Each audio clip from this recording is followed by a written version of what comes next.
everyone. We've all been waiting for Mark Passio. Okay. I am going to tell you that last night I realized that my inauthentic woman has been at battle with my authentic woman. And it was really helpful because I could give myself credit for the authentic part, and I could kind of recognize the inauthentic part for the first time. So now I can have a little more peace between those two parts of myself, because one of them might have been inherited from my society, and fuck that shit. So, we have this brilliant man here. My husband Bob and I, we went back to the hotel room, and Bob said, "That guy is a genius." It's true.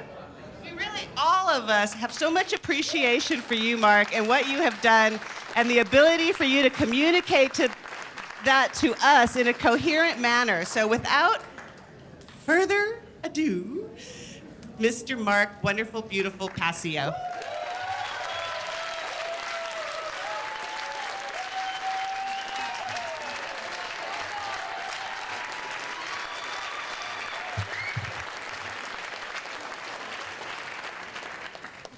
Thank you so much. You guys are so great. You're great.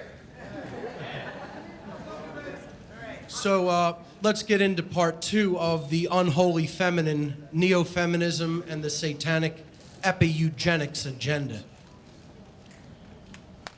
Yesterday I went through many of the methodologies that the Neo-Feminism agenda uses against women and men to divide the genders against each other and incite the gender war to weaken the entire population. I called these methods the war against the goddess because they are a direct attack on the authentic, sacred feminine that both women and men really carry within themselves. So this part is called the war against the goddess continued. After this, I'll be going through solutions that I consider we can employ to heal the divide between the genders. One of the next methods of manipulation I want to talk about is the concept of male privilege, this myth that is propagated by the neo-feminist ideology. So-called male privilege is the neo-feminist idea that men are somehow given distinct social advantages over women based primarily upon their gender, just because they are men. Now, I don't know how many people in the audience or out there watching on the internet actually believe this, but I'll tell you one thing, nobody ever gave me anything just because I'm a man. As a matter of fact, I've really kind of noticed the exact opposite, quite in fact, that sometimes open hostility can be shown because you're a masculine man in many instances, and things can be withheld. I certainly never experienced this concept of being privileged because I'm male. Looking at these couple of photos here, women making this assumption are obviously really not too much keeping in reality, in line with reality as far as I'm concerned. If we look at the percentages of certain aspects of society, you look at deaths by combat, 97% of men, 90% of people who suffer combat death are men, while only 3% are women. Industrial deaths and accidents are suffered by, that comprise 93% male deaths and only 7% female deaths. Homicide victims, 3/4 to 1/4, 76% men versus 24% women. Suicide victims, it's an 80-20 split. And in custody battles after divorce, usually, the winner of a custody suit is women by a margin of 84% to 16. The corporate world is largely driven by women insofar as purchases of goods and services. We talked about that when we talked about rampant consumerism yesterday. 80% of consumption performed by women in society, females in society. The numbers that I got recently said that it was closer to an 85-15 breakdown, as I talked about yesterday. In politics, 54% of women are voters, 60% of the welfare recipients are female. Infrastructural workers, meaning people who actually build all of the infrastructure and technology that we use on a daily basis, are 80% of those are male. 90% of inventors and innovators are male, and 65% of the tax-paying population, which I think should go down to 0, of course, but 65% currently feeding into that system are male. So, you know, it's difficult to see by a lot of these ratios and a lot of these statistics how there could possibly be an actual real thing known as male privilege in society. I personally don't see it as anything that is real. I see it as an invented concept to further try to drive a wedge between men and women in our culture. Women and order followers. This is another huge dynamic that has to be understood when it comes to the neo-feminism agenda and the conditioned state of many inauthentic females. Most order followers are men. This is what I talked about last year at the conference, okay? Order followers and the destruction of the sacred feminine within themselves. Order following men are the creators, the boots on the ground creators of what I call the dark New World Order, the system of human enslavement, because they're the ones who are actually doing the coercive action and the immoral, violent behavior against other human beings. But women consistently support dominators and order followers throughout their entire careers and lives. How many women support what these dominators and order followers do? I mean, they have mothers who support them and say that they're proud of their jobs and professions. They have sisters, they have wives, they have daughters, and these women in their lives continuously support them. Now, how many of their wives, mothers, sisters, or daughters would continue to sanction the behaviors of order-following men if they were to wake up to the agenda that they're being used for and what they're actually being used to create, the type of slavery system that they're being employed to create? You know, how many women would actually say, no, I will not take part in what you're doing by supporting you in any way or even having a relationship with you in any way? You know, some of the memes here show what the problems are. You know, supporting the troops, not always logical. You know, it's difficult to get a man to understand something when his salary depends on his not understanding it. What a great quote. And I would say it's difficult to get a woman to stop supporting a man who's doing an immoral behavior when his salary is contributing to benefit in her life and comfort in her life. See, that's what people have to be willing to walk away from, even if it creates temporary discomfort or temporary chaos in their lives. And that takes courage to do. Women's support, and again, I want to qualify, we're talking about the inauthentic woman throughout the ages, the mind-controlled woman, the socially engineered woman. The inauthentic woman has traditionally sided with conquerors, dominators, and tyrants, both during and after wars throughout history, flocking to the side of the victor or whoever is currently in control of the resources has been a historical pattern for conditioned women for thousands of years. We see this pattern over and over and over again. Women have been conditioned to simply go with the winner, with whoever is happening to control resources at any given time, in any given geographic region. I mean, after World War II in Germany, when the troops of the Allies came in and displaced the Nazis, women who were, there are countless reports that women who were with the Nazis one day were then, you know, sleeping with Allied soldiers the next day, as if nothing had ever happened, and it was just a replacement of the physical male body that they happened to be around, because they were now in control of the region and in control of the resources of the region. And, you know, of course, a lot of atrocities happen in warfare times, and, you know, there's accounts that starvation was occurring, and they starved out a lot of the troops, the Nazi troops after the war, after their surrender.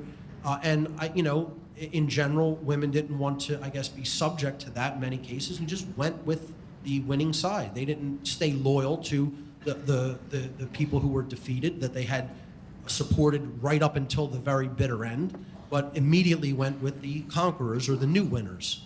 And again, I would say this is not a normal thing for them to do. People will make the argument that's just a natural, normal thing. No, it's a socially conditioned thing that they've been taught to do. That's a learned behavior. Androgyny is one of the other main attacks of neo-feminism. It's a methodology to destabilize a population. Another tactic of neo-feminism, epi-eugenics, is the deliberate androgynization of society. Androgynization slowly homogenizes and gradually erodes the distinctiveness of both genders, of both male and female. When genders and gender roles become skewed and blended, strong men and strong women sharing cohesive familial bonds become an endangered species. As a result of that breakdown of the familial dynamic between men and women, society becomes weakened at a very fundamental level. And why is that? You know, and again, this is not an attack on any alternative sexualities out there, okay? I want to make that very clear. This is explaining that the vast majority of human sexual interaction is between men and women, and when you androgynize that, or you gradually erode the distinctiveness between the genders, and you're breaking down that familial bond that they can create together, you're weakening a society, because you are ultimately going to create not only a divide between man and woman, but a divide between parents and children as a result of that breakdown, of that familial breakdown.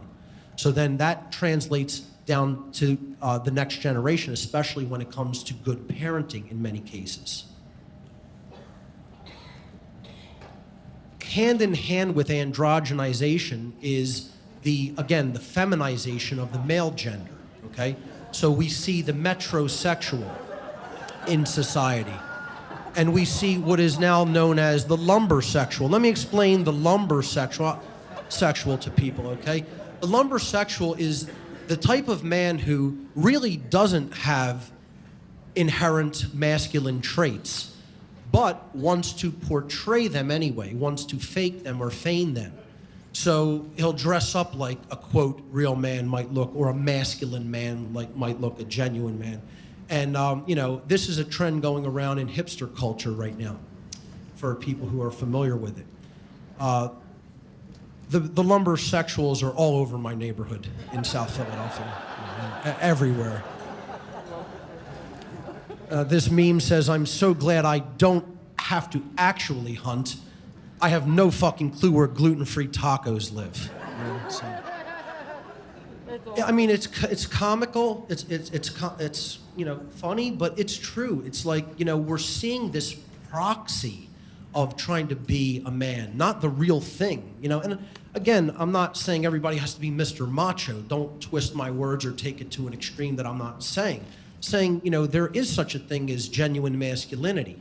And, you know, instead of embracing that, you know, most men are becoming overly feminized. This is, again, part of the agenda through food, through medication, through things in the water supply and in the air. You know, it's basically depleting testosterone levels in men, as I talked about yesterday, and creating this effeminized male who then is trying to overcompensate by looking masculine, even though he doesn't actually have those characteristics within him. And, you know, women are being conditioned to be attracted to that type of emasculated male as well. Some of the other side effects of things that neo-feminism propagates is the types of negative repercussions that we're seeing in things like social media, you know, Facebook, Twitter, YouTube, Pinterest, etc. Social media is furthering the agenda to create division between men and women. And I mean, you could see these types of arguments and thread and flame wars all over social media. Many conditioned women are now employing social media as a mechanism for what I call collecting men. Okay, they're basically creating like shopping lists of men to find out what they can do for them and how much attention that they can garner from them. They often will, this inauthentic form of woman will actually view men as a commodity on a grocery item checklist and view the social media outlet that she's using to do this and to get these things done for her as like a shopping venue, like going into a store. Social media websites have further been employed to destroy real social interaction. This is the main thing that they're being used to do in this agenda. You know, you're not having people meet in person anymore. They're just talking online. And, you know, they're not actually developing real social interactive skills. You know, they're just interacting virtually. And it's done to destroy real social interaction between people, especially men and women. And also this, the secondary effect that this has is it emboldens rudeness between people, because the way people talk to each other online, they would never talk to each other like that in person, you know. They would definitely think twice about it, you know, doing that, you know, physically right in front of another person. There's little incentive, very little incentive to be nice to somebody when you can get away with saying anything in the virtual online world. This is part of how women are using social media and part of some of the ancillary effects that social media is having in the form of driving a wedge between men and women. The so-called millennials, the millennial generation, the millennial, quote, woman, these are the children of the post-baby boomer generation and were largely raised by state-run educational system, television, and pop culture. They've been conditioned by these systems to behave in ways that are complacent, compliant, unquestioning, unthinking, and narcissistic. They absorb large amounts of television programming, consume poisonous genetically modified food, are obsessed with escapist pursuits, and can only have vapid, inane conversations and express an extreme lack of concern or interest in real-world issues. They are the absolute dream of the social engineer controllers. The reason I brought this up is because I've had a little bit of interaction with millennial women over the last few years, and when I see women of this age group, they're all sadly, very sadly, almost universally alike in the patterns of behavior and the tendencies that they express. I actually had a young woman just pre-college age, like maybe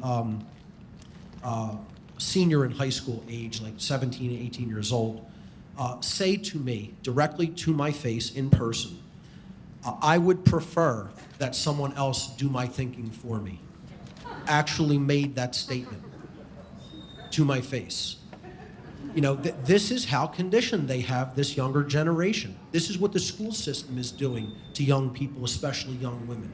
It's seen as uncool to care about anything serious, any topic that is serious. The conversation has to be as inane as humanly possible as it can be made, particularly among this generational group. There's a common phrase in America, in Western culture in particular, that ignorance is bliss. I've said before, ignorance is death. It'll lead to our destruction. But in the ancient Egyptian tradition or the Kemetic tradition, there was a common phrase about ignorance, and it said, ignorance is evil. It is the essence of evil to ignore truth. And I couldn't agree with that statement more.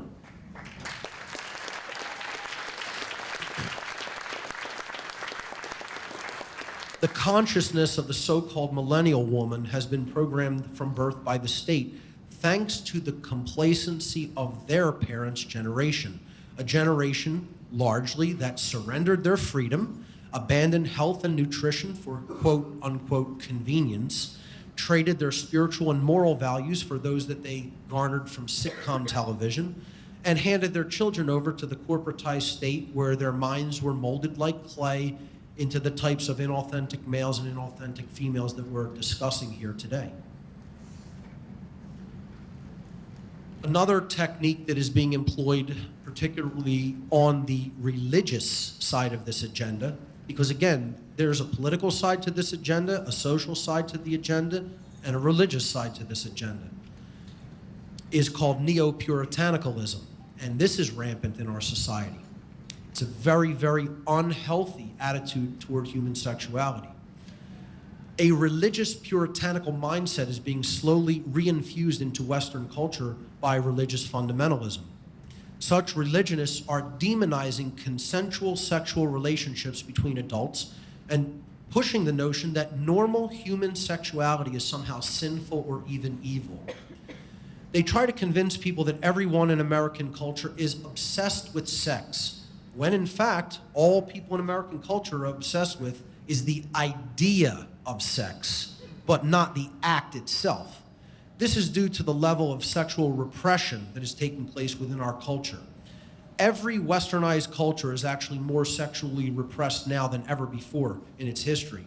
And this dynamic is becoming worse and worse due to the growing influence of this neo-puritanical ideology. This religious and cultural engineering to demonize a healthy attitude toward normal human sexuality, this is religious and cultural engineering to demonize a healthy attitude toward normal human sexuality and to reduce the human population through voluntary abstinence. Now again, don't twist my words and make it into something extreme that I'm not saying. I'm not telling people go out and have rampant, wild, promiscuous sex with everyone indiscriminately. I'm just saying that the attitude toward a healthy libido and a healthy sex life is constantly repressed in our culture. And this is it's a fundamentalist religious influence. I could tell you a little anecdote about this story.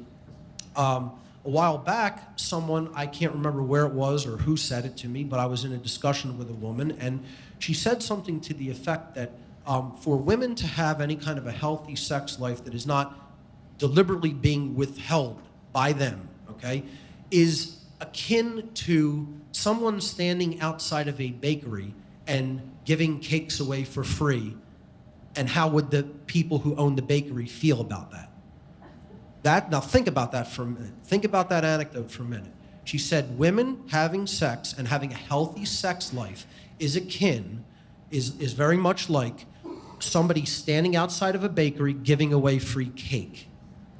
Okay? Now think about how unhealthy of an attitude that is about the normal human sexual experience that is supposed to be about bonding with another person, emotions shared between another person, physicality shared between another person. All they're thinking of it as it's some type of a monetary exchange, or it's some type of a thing where you could be so shamed for doing it. It's like you're giving away the goods for free instead of getting something in return, and you're devaluing it for all of us. Now that's more of again, a financial motivation for the withholding of sex, but this goes hand in hand with the neo-puritanical religious worldview that sex should just be continuously withheld. And it's something that is something that, should only be done for things like procreation. Again, I don't have a wild, radical sexual view about that it should be done completely indiscriminately. There is obviously emotions tied in with the act, but to view this in the total biblical sense as something that should be viewed as sinful is definitely part of the neo-feminist agenda and part of a religious fundamentalist agenda that ties in with the neo-feminist agenda. It's all there for population control ultimately. Hand in hand with neo-puritanicalism goes the myth of hookup culture. And this is completely fake. It does not exist. It does not exist anywhere on the planet. Okay? It's an invention. This is the idea that that is brought up by the mind-controlled religionists, the radical Christian right, the fake Christian religionists. They spread this notion that hookup culture exists and is rampant in our society. And what they claim it is an atmosphere of total promiscuity, total one-night stands, and total casual sex going around everywhere in our culture. That Americans are totally obsessed with sex and are having it randomly and indiscriminately everywhere. Okay? I don't know how many people here have experienced what is known as hookup culture. If you've actually experienced hookup culture, raise your hand. A couple of people, maybe 5 or 6 people in the entire room. Okay? I'm saying it's such a limited thing that it is practically non-existent. This is an invention. They're taking small isolated pockets where some promiscuity might take place, and they're saying, this is going on everywhere, and everybody's doing it, and it's a rampant problem throughout society. If anything, attitudes about sex are becoming increasingly more repressed day after day in this culture, okay? And people make a radically wild, bigger deal about it than it is, okay? They're not looking at it indiscriminately and not looking at it frivolously at all. Hookup culture is an invention of the religion and social engineering to make religious-minded people believe that there is a wild sex-crazed culture that they are being protected from, or that they need protection from, by buying into their puritanical religious ideology. This is what the agenda really is doing. And again, this is all to get people to think about normal sexual activity in a completely unhealthy and repressed way. So that what ultimately happens is you end up with population reduction voluntarily conducted by the population that the eugenics agenda is designed to cull, getting the herd to cull itself. Hand in hand with the fallacy of hookup culture is the fallacy of rape culture. So-called rape culture is also a PSYOP invention and is not actually taking place. This is not at all to say that rape does not take place, or it is not an extremely vicious crime and an overall problem in human society. Again, don't take my words out of context and twist them. But the claim that there is a formally justified culture of rape being propped up within our society is patently absurd. If there is any institutionalized acceptance of rape in human culture, it is in the prison system, where the highest number of rapes in America take place, and those rapes take place upon men, not women. That's where the highest number of rapes are taking place on a daily basis in the world, is in the United States prison system. The myth of rape culture is ultimately propagated by the social engineers to keep us in constant fear of each other. Now, once again, you can react viscerally if you want. Of course, does rape take place? Yes, it does. It's a crime that takes place every day. We're not talking about rape. Look at the words on the screen. Rape culture. The question is there a culture, a sanctioned culture of rape in America or any other country for that world? In some Middle Eastern regimes, yeah, there may be. In some radical Islamicist regimes, rape may be officially sanctioned religiously and in law, But I'm talking about in the West. In Western culture, there is no such thing as rape culture. Rape culture in the West is a myth. It's an illusion propagated by neo-feminists, okay? It's done to propagate fear. Again, this is all about fear of normal human sexual interaction. This is the theme here in this section. Propagate fear of normal sexual activity, okay? You get people in fear, they start procreating less, the population is reduced, you're seeing less of the traits that you don't want to see in the culture. This is done to keep us in constant fear of each other. It drives the wedge between the genders. For example, the phrase that you hear by a lot of neo-feminists, every man is a potential rapist. I mean, this is the most ridiculous, nonsensical thing I've ever heard in my life. And it's total, it's man-hating. I mean, that's blatant misandry, blatant man-hatred. And all it does is further isolate the genders, creating the further war, divide in the gender war. Here's one you can get as offended about as you like, and I know Bob Tuskin will love this part of the presentation. The AIDS hoax. This is another thing. AIDS doesn't exist, ladies and gentlemen. There's no such thing as AIDS, okay? AIDS is a disease that is caused by lifestyle and malnutrition, okay? HIV doesn't cause AIDS. There is no HIV test. There is simply an antibody test for HIV, which which over 60 different independent diseases can cause a positive result on an HIV test. Okay? Luc Montagnier, the co-discoverer of HIV with Robert Gallo, has publicly stated that he himself no longer believes HIV causes AIDS, and that AIDS can be cured with nutrition.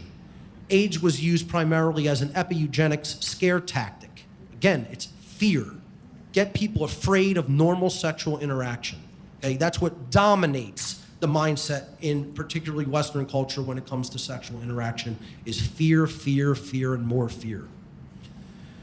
The AIDS hoax was an epi-eugenics scare tactic to make people fearful of having sex, because this is a sexually transmitted disease that you can actually die from, okay? I have never met an individual in my life with so-called AIDS. Not one, zero. As a matter of fact, I have never met a person who knows a person with AIDS. And I might today, you might tell me you know somebody who had it, but this is a disease that is brought on by lifestyle and nutrition issues, okay? That's what causes the body to go into autoimmune response and attack itself, okay? It is not caused by HIV. People have to get that through their head and start understanding HIV is not the cause of AIDS, and it is not really, truly a, quote, sexually transmitted disease. Yeah, thank you. I knew you'd like that, Bob. I had to throw that in. See, abstinence always slows down a population. It always slows down population rates for eugenicists who are seeking to keep the population small and manageable. So you want to encourage abstinence as much as possible. You want to have an atmosphere of fear regarding sexuality and propagate that fear as much as possible. You want to propagate what we talked about yesterday, slut shaming. You want to propagate a puritanical view of sex, okay? One thing you don't want is normal attitudes about human sexuality and normal familial bonding between strong men and strong women. You don't want that. They don't want that. Because that's what makes a population strong and independently thinking and freedom-oriented in their mindset. You don't want that if you're a eugenicist social engineer that wants slavery. You want to breed your cattle the way you need them to be bred. And here is the testing grounds for the farmers. The testing ground for the human farmers is the nation of Japan. And let me tell you something. Everything they're doing there is coming here. It's already well underway here, okay? They have culled the Japanese population already. And you know, we could talk about Fukushima doing that even further and what it's good, the havoc it's going to wreak on sexual reproduction in Japan, all right? And that's no accident. It's no accident. You know, what happens in consciousness gets reflected on the grand scale when it comes to cataclysmic destruction in human lives and in the environment as well, because consciousness is directly related to those eventualities. The Japanese intimacy crisis, if you haven't heard about this, I suggest you get online and start researching it immediately. Japan is experiencing what is being called, in their own media, in their own mainstream media, they had to acknowledge it because that's how bad the problem is, an epidemic intimacy crisis. And Japan has the fastest declining population rate in the entire world. Almost half the population of Japan claims that it is no longer interested in any kind of sexual intimacy. Let me just repeat that. Half of the population of human beings that live in the nation of Japan say that they are no longer interested at all in any kind of human sexual interaction. Okay? That's what the social engineers have accomplished. They're techno-sorcerers, ladies and gentlemen. That's what these social engineers are. They are techno-sorcerers. I want to get back to that point after I finish reading the stats on this slide because I want to make a point regarding what's really going on in Japan and is starting to go on here. This is happening because of destroyed sex drives in both genders due to extremely low testosterone levels, which I talked about the importance of testosterone for normal vitality, strength, and human sexuality yesterday.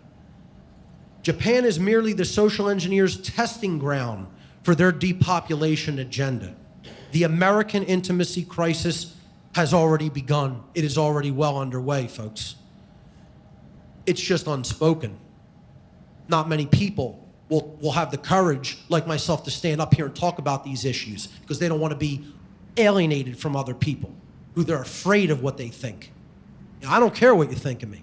I'm telling you what's going on and what I know is directly being directed by the people who I used to work with and for. I'm telling you, they told me that they were conducting these eugenics agendas. And I didn't believe it coming out of their mouth. And I'm no longer laughing about it, folks. I'm no longer saying, oh, no, you can't possibly do that to a whole population. You're not that powerful. They're getting it done. And these statistics will prove it. See, the American intimacy crisis is happening now, and our population is starting to plummet just like Japan's is. It's just unspoken, and it's not going to make the controlled headline news, because they're not going to tell you what I'm telling you. Here's the statistics of the Japanese intimacy crisis.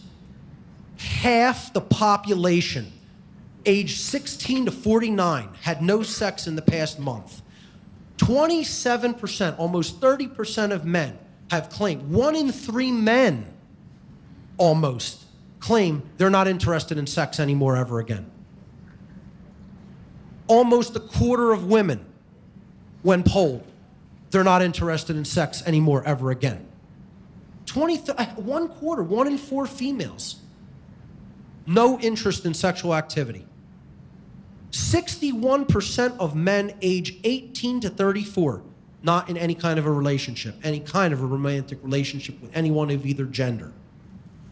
Half of women, 18 to 34, not in any kind of a romantic relationship with either gender. 36% of men in that same age group, 18 to 34, are still virgins, have never had sex. 39%, 40% almost of women, age 18 to 34 in the nation of Japan, still virgins, never had sex once, 18 to 34. Now, you look at all those statistics together and you tell me that that's a naturally occurring trend, you're out of your goddamn mind.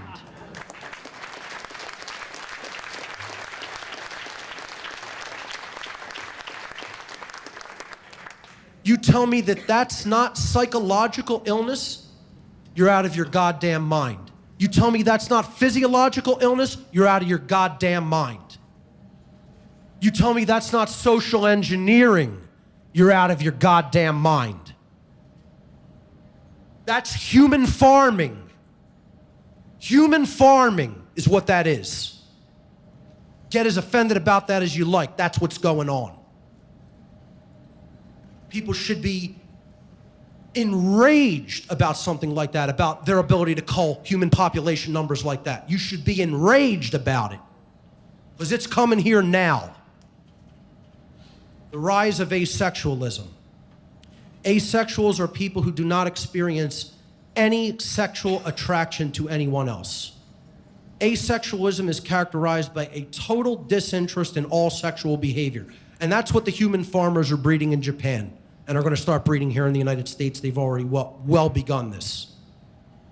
Contrary to the claim that asexuality is not a physical and or psychological disorder, that is precisely what it is. This is not a naturally occurring thing in the human genome or in the human population. This is something that is brought about by absolutely demolished testosterone levels in both genders, and it is brought about by mind control social engineering regarding attitudes about human sexuality. Okay? I liken this. How many people have ever researched the people who think that their limbs don't belong to them and want to remove their limbs? Okay? This is one of the most disturbing things you will ever research. Look up like the phantom limb syndrome or something, and I don't mean like people who have had limbs amputated and think that they're still there. There are people who think, my arm doesn't belong to me. My leg doesn't belong to me. I need to get rid of it to feel comfortable in my own skin. Okay? This is an issue. It's a psychological issue going on in the brain that is a profound imbalance in the being, in their psychological makeup. Okay? And it's not a normal thing. It's a psychological illness. It's a disorder. You know, these people, you know, I'm not saying they're committing any violence or anything like that against anybody or should be discriminated against. But don't try to tell me this isn't a disorder. This is an illness. It's not normal. To look at it as normalcy, it's like you're looking at someone who's affected with profound cancer as you're just normal. You're not sick. It's an illness, folks. Let's call it what it is.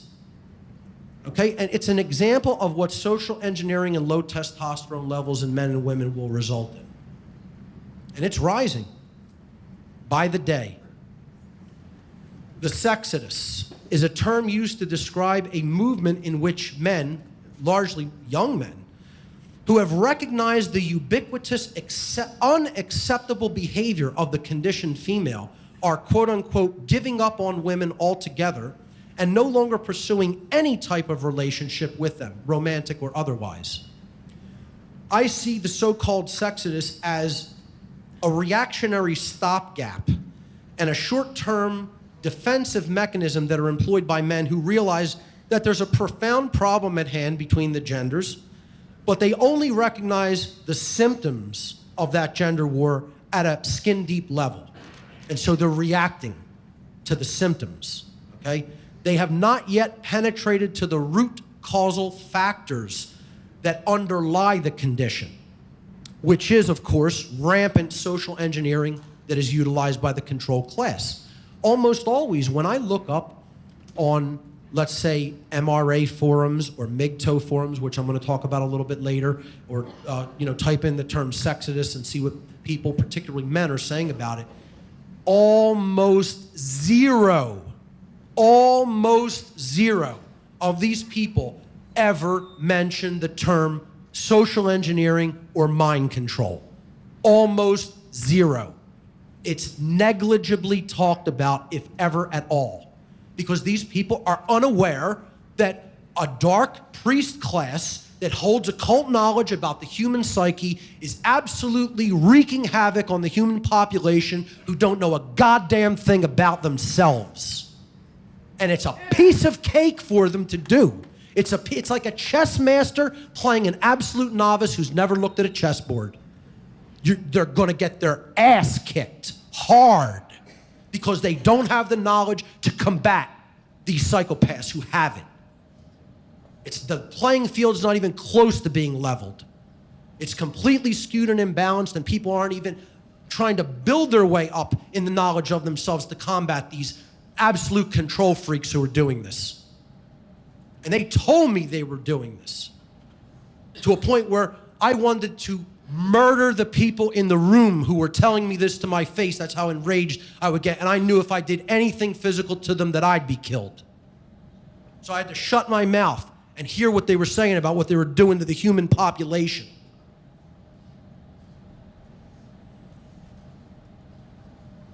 Falling birth rates in every westernized country. Human births must be maintained at a 2.1 replacement rate for a population to remain steady. The birth rate in the United States currently stands at 1.86. Now, see, like right there, I know most people don't even understand what those numbers mean, because there should be an appalling gasp if you understand how low that figure is. And let me tell you something. That's nowhere near where Japan's is at. I don't even have the statistic handy right now, but it's nowhere near 1.8. That's eugenics. Clear and simple. I mean, as clear as a bell in my mind, because I know what these numbers mean. It's at 1.86 and rapidly falling, and people think there's overpopulation. No, human beings are crowded like animals into farms called cities. That's what. There's no overpopulation on this planet. The rate has been in decline. This birth rate in the United States has been in decline year after year, not only in the United States, but in every single westernized, industrialized country, due to the success of the epi-eugenics agenda. And I predict that birth rates will continue to fall year over year, and the rate at which they will fall will continue to accelerate, because what these farmers are doing is they're culling the herd to make it easier to control. Look at these numbers. 1909, 127 births per 1,000 women. 1960, it dropped to 118. 2007, they've cut it in half within 100 years. Within a century, cut the birth rate in half. It's going to take 4 more generations. The population of every Western culture is going to be at 1/4 of where it is now. And then you want to see the control system take off and go into absolute crazed mode, you're going to see what happens when they can more easily control less people. Stands right now at about 63 births per 1,000 women and rapidly declining.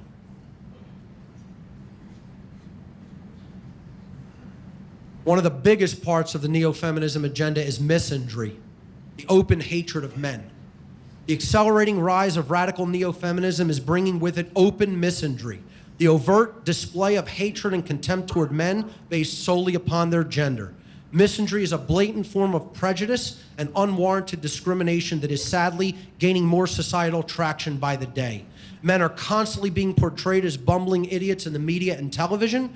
more feminists are taking radical, militant stances when it comes to dealing with the opposite sex, even taking this gender war at times into the realm of bitter and hateful attacks upon children. I mean, look at this image that was put on a feminist forum. All the things that they wrote on this baby and then photographed. Pig, looter, arsonist, runaway, reckless, violent, rioter, criminal, hated, wife beater, sperm bank, dispensable, deadbeat, risk, alcoholic, thug, rapist, cash point. I mean, you have to be kidding. Writing this on a child, you know? And this isn't a problem going on in society. Let me tell you something. I have directly experienced misandry in my own life. You know, the way that I've been discriminated against has not been racially. You know, a lot of people experience racial division and racism. I could tell you anecdotes about how I have been accused of being a racist, you know, by someone who didn't even come close to understanding the symbols that I had on me, you know. I can get into that anecdote later, but I've experienced the most absolute bias and prejudice against me for being male during the course of my life, particularly recently because this agenda is going into full swing. When I interact in society, when I go out socially with people, I do not initiate any force or aggression against anyone else. I'm about the most chill, peaceful guy you're going to come across. When I get up here and I talk about these issues, they fire me up a lot because I have passion talking about the society of death and slavery that is presiding over humanity. Maybe that's something that should be upsetting us a little bit more, okay? But, you know, when I interact with people, I interact according to the non-aggression principle. I don't bring aggression toward anybody, okay? And yet it continuously finds me when I interact with a lot of people in society, or when I even am trying not to interact with people, and I consistently see that for some reason, the hatred or the aggression is always coming from females. And I don't understand it. I can't personally understand it. The only thing I can conclude is that this is this rise of misandry in society because I look like a masculine man, okay? And just that air of masculinity is perceived as a threat when I do nothing threatening behavioral-wise. I'm sure other men in this room have experienced the same thing. So I see this personally. This isn't something I'm just researching and throwing out there conceptually. I've experienced it in my life. I'm telling you it's real. It's going on. More and more people are seeing it. Another thing that neo-feminism postulates is this notion called toxic masculinity. It seeks to abnormalize and demonize naturally masculine traits and behaviors. This manipulation tactic seeks to equate things like firearms ownership with being violent. See, they're tools of violence, not self-defense. Or a normal, healthy interest in sexual activity as sexual aggressiveness, okay? Stripped of all its euphemisms, you know, you go into this whole catcalling thing that went viral on the internet. You know, men saying hi to a woman walk down the street. Oh, this is total abuse and, completely infringing on her rights to walk down the street so-called unaccosted when all the men were saying was hello and complimenting her. Stripped of all its euphemisms, this notion that is called toxic masculinity is just a way for neo-feminists to say that, quote, being a man is a bad thing. That's all it is. I mean, we should stop sugarcoating it, cut to the chase, start calling it what it really is. It's just a way for them to saying being a man is bad. That's all. You know, I mean, look at this image in the bottom right-hand corner of this slide. I'll go back to it, of what a man is depicted as. A man having sex with a woman is depicted as a demon. A demon. This was on a feminist blog that I encountered. Okay? I mean, just imagine that. Saying, what, men are demons because they find women attractive? totally normal masculine trait? I mean, these are the notions that are being propagated about normal human sexuality in our culture.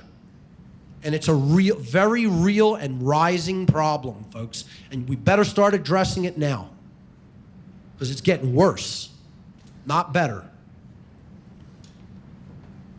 A couple of anecdotes I have. These are things that the neo-feminists say that men are doing.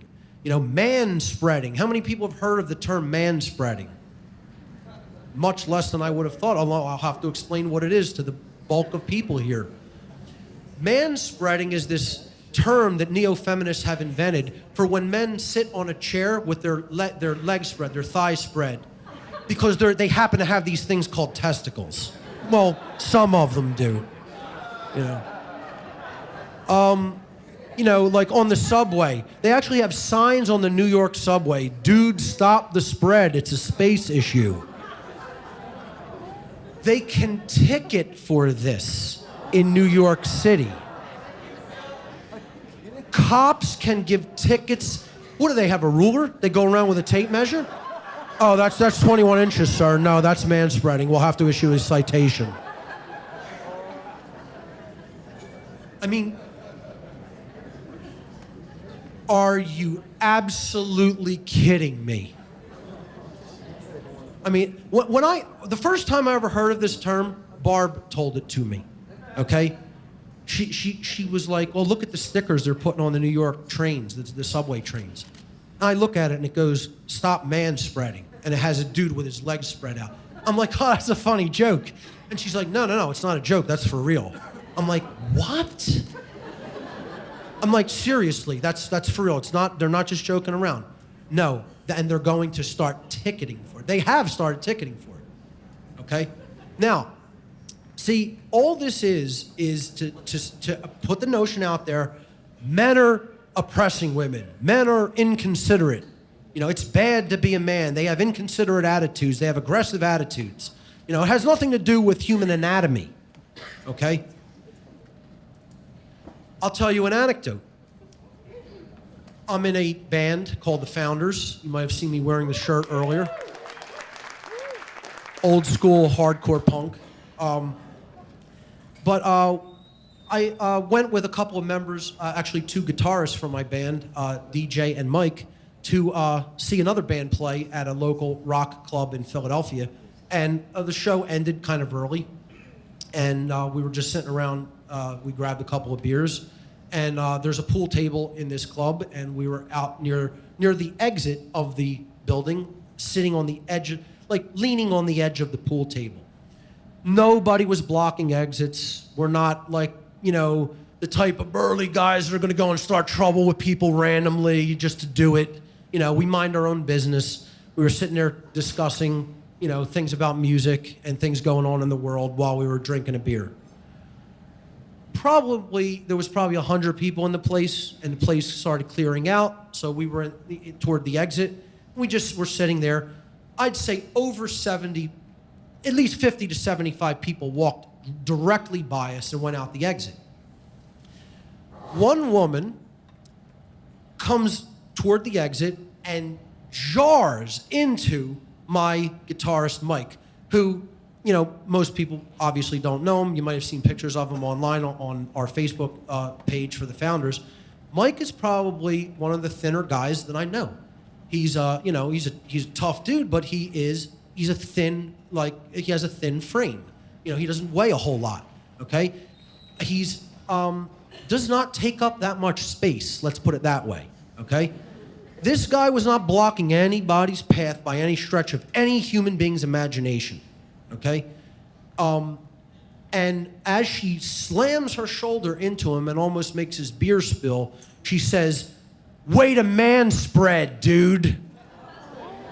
Really nastily and in a hostile tone of voice, as if he was trying to block her pathway out to the exit, when he wasn't even close to being anywhere in the aisle. Maybe his elbow was, if here was the pool table, and here was the pathway to go to the exit, his elbow might have been out here like this as he was sipping his beer, okay?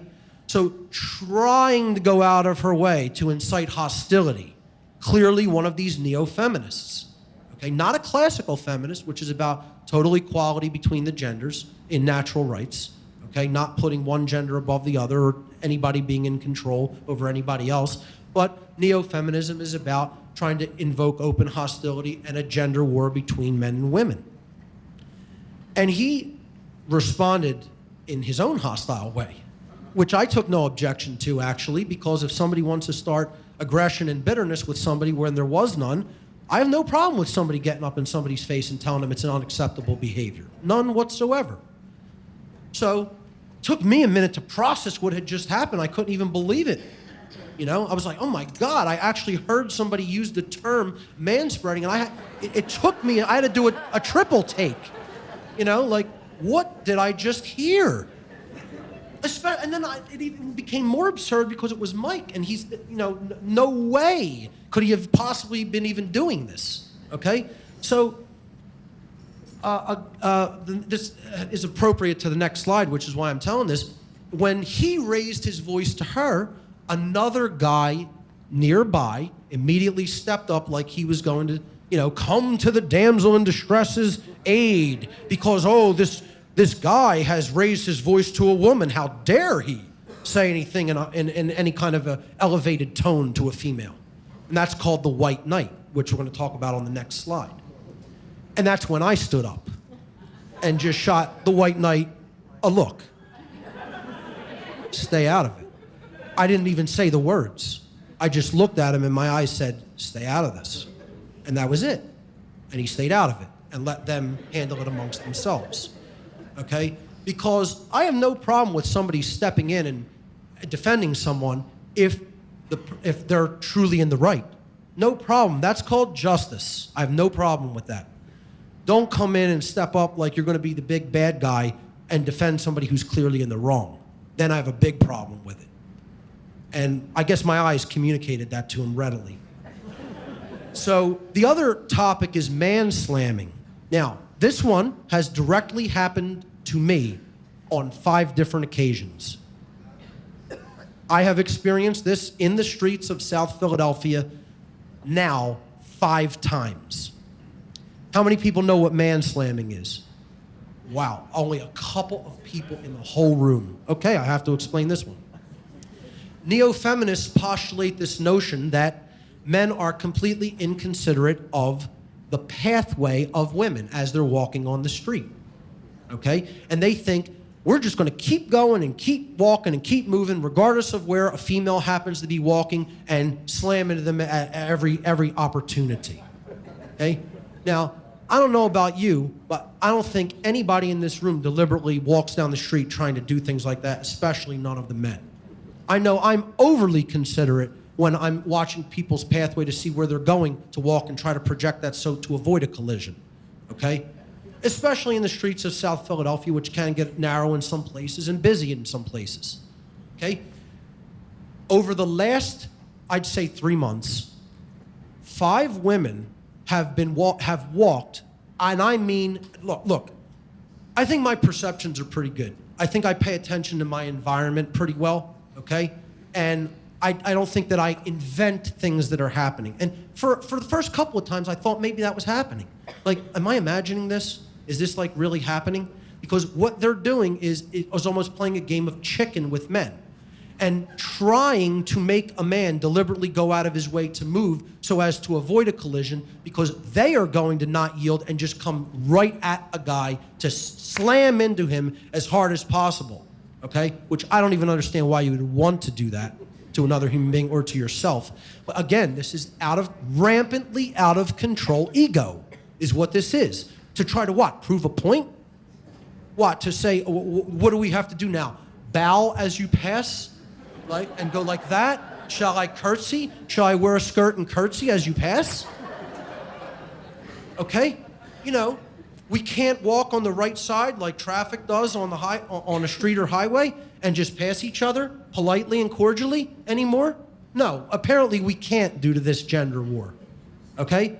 So, you know, and this happened a couple of times and I'm thinking, well, maybe it's my imagination. And then, no. After it happened a third and a fourth and a fifth time, I'm like, this is a deliberate thing that's being done.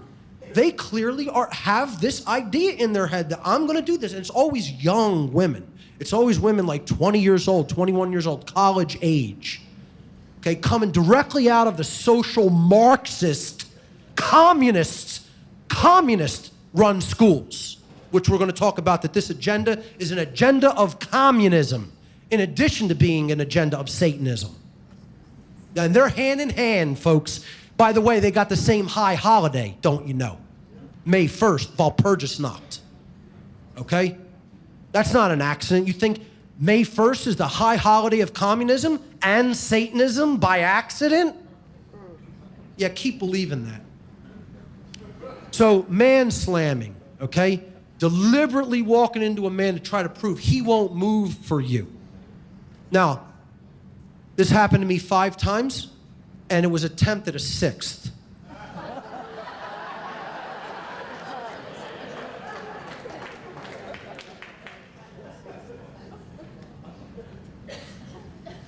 I carry some solidity.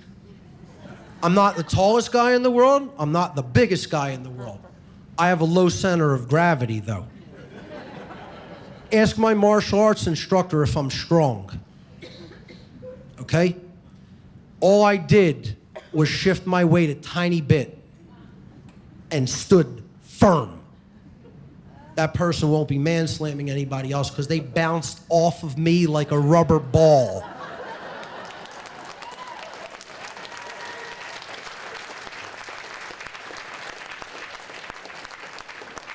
And all I did was stand where I was. I didn't try to lay a shoulder in. I didn't raise an arm. You know, I just showed, we want to play that game, we'll play it. And you'll lose, but I'll play. You know, and, you know, we'll see where your ego goes if you fall over into the street. You know, and that's, you know, it's not, it's a risky game to play. You know, you fall on concrete, you hit your head, you know, dangerous stuff can result. Even doing aggressions like that just to prove a point is a stupid, stupid idea. Okay? So, you know, I just stood my ground on this one time, and when she went bouncing off, I just went, oh, sorry about that, and kept moving on my way. Like as if, you know, oh, that was clearly an accident, right? When we both knew it wasn't. White knights, you know, here's the men who come to the damsel in distress's aid regardless of whether she's right or wrong. Like I said, no problem coming to someone's aid who's clearly in the right and is truly being oppressed or being victimized, no problem. But don't come to the aid of somebody just because they're a woman or a man or anybody or rich or whatever, just because, you think that they're being somehow oppressed and that oppression is you know, actually imagined. That's what white knights do.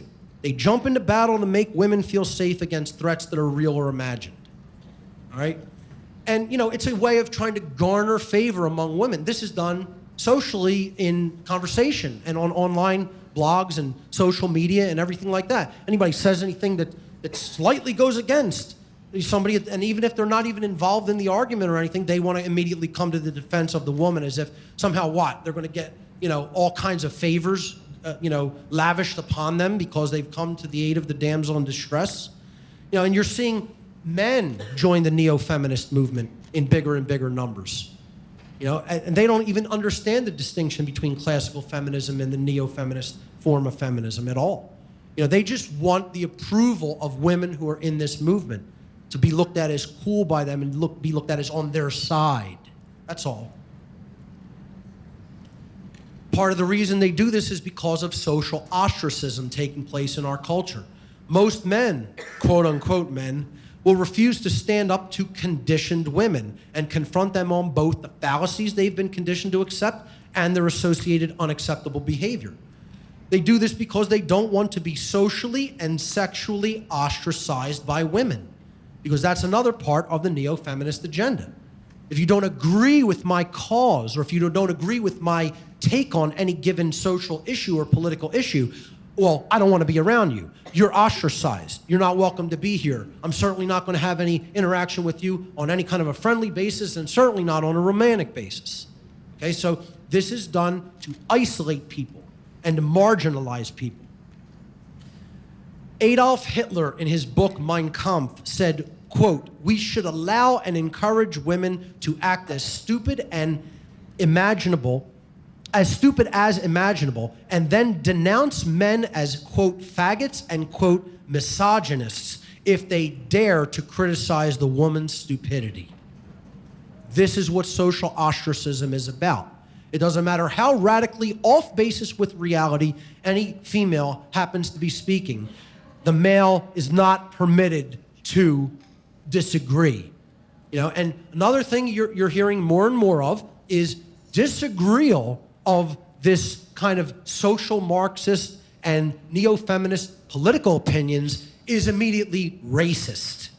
You're hearing this being used constantly as a deflection mechanism from any kind of an argument about the topic.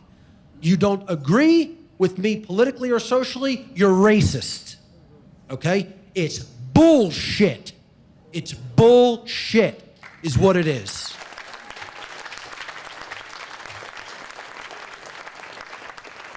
I don't even see race. Race is not even a factor in anything I consider. I've told people from day one I'm about ending all forms of slavery. Slavery in all of its forms. Okay, that's what my entire philosophy is about. Slavery is inherently illegitimate and it needs to be ended in all of its forms. Okay, and this isn't a eugenics program against any color population. It's a eugenics program against humanity. It's a war on you. That's what this program is. And it's waged through political correctness, politically correct speech.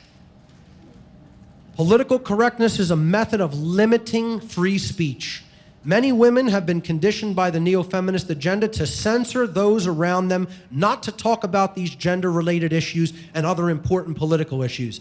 Men have been conditioned by the neo-feminism agenda to censor themselves. Self-censorship is being conducted by men because they don't want to be socially ostracized. They fear the risk of being ostracized by most women if they dare to speak out. Well, like I said at the beginning of this presentation, I don't give a damn who likes me. I'm speaking the hard, unpleasant, uncomfortable truth, and I don't care if you like it, and I don't care if you like me. I'm not here to be liked. I'm not here to be your friend. I'm here to speak the truth. That is what I am charged to do, and that's what I'm going to do.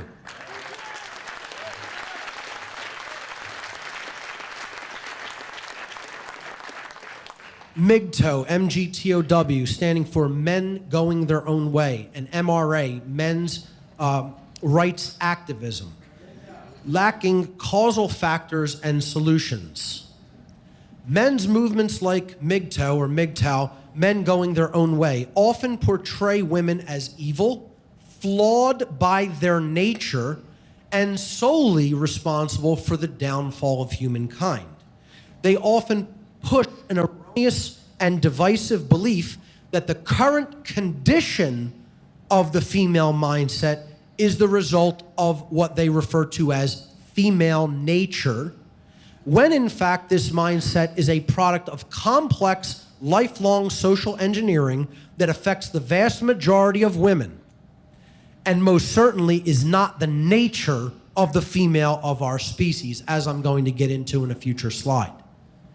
Okay? This is the problem with their analysis. They understand the symptoms, but they do not understand social engineering as the causal factor. It's like somebody thinking that all psychopaths are primary psychopaths, and they're just born that way. And they don't understand that there is a condition of psychopathy. The vast majority of psychopaths are not primary genetic psychopaths. They, in fact, are secondary psychopaths. That the psychopathy, their inability to feel emotion or to experience human empathy, is due to conditions that occurred to them during their lives, past traumas that they experienced. Well, social engineering is a form of mass trauma that's taking place against the psyche of the female of our species, okay? And it is the reason that these behaviors manifest themselves. It is not that way from birth. If this hidden hand of the social engineers were not continuously repressing true human female nature, the inauthentic women would not be behaving the way that they do in our society. We have to understand that. You start blaming it on women as a species, as just, you know, the gender. We're getting further down the line of the gender war and divisiveness between the genders. You're not working toward healing the divide. And you're actually missing, you're thinking from an absolute flawed, axiomatic point of view, because you haven't actually done enough homework to understand how this is being done. I told you, when I go on MGTOW or MRA forums, it's almost it's almost negligible when they are talking about any forms of social engineering, and the term mind control just never comes up. Because if they do ever talk about it, they'll talk about the influence, societal influences. That's the euphemism they'll use.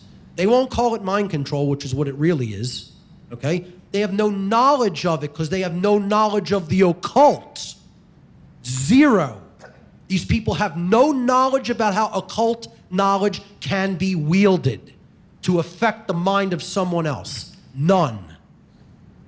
And that's the problem with these movements. They're correct in their analysis, incorrect in their causal factor analysis, and incorrect certainly in their solutions. Men's reaction movements such as MGTOW and MRA, men's rights activism, like many other activist groups, will often correctly analyze the symptoms of the problem, but do not have an accurate understanding of the causal factors of the problem, and therefore also lack any true empowering long-term solutions. A quote-unquote solution often presented by many in these reactionary movements is for men to completely, quote, drop out of human society or to no longer have any interaction whatsoever with women unless they are receiving some sort of overt benefit for the interaction. Those within these movements should not expect any improvement in the conditions which they analyze until and unless the main causal factor of social engineering or mind control is recognized and addressed by them. And that's why the idea to drop out and stop interacting with women is not a solution. The solution isn't about not interacting with women. It's about explaining what the hell has been being done to women to them. That's the solution. And you know what? Most men want no part of that work, and most women don't want to hear it. That's the truth of that. And you know what? It doesn't matter. I'm going to keep speaking it anyway. Doesn't make a difference who's listening. Because that's the right thing to do. I don't do this because I even expect anything to change. I don't do this because I care about specific people. I do this because I care about truth. And I care about freedom, and I'm going to try to influence it for greater freedom. I'm going to try to influence society to move toward greater truth and greater consciousness. It doesn't even make a difference if the effect happens long-term or not. I'm doing it because this is what I'm here to do. This is how I'm investing the time in my life, and most of all, because it's right.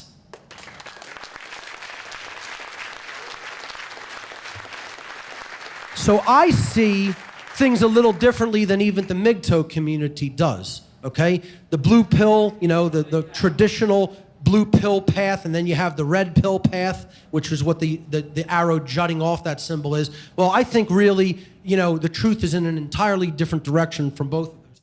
So that is the end of the manipulation section. Now let's get into the solutions that I'm going to present here today.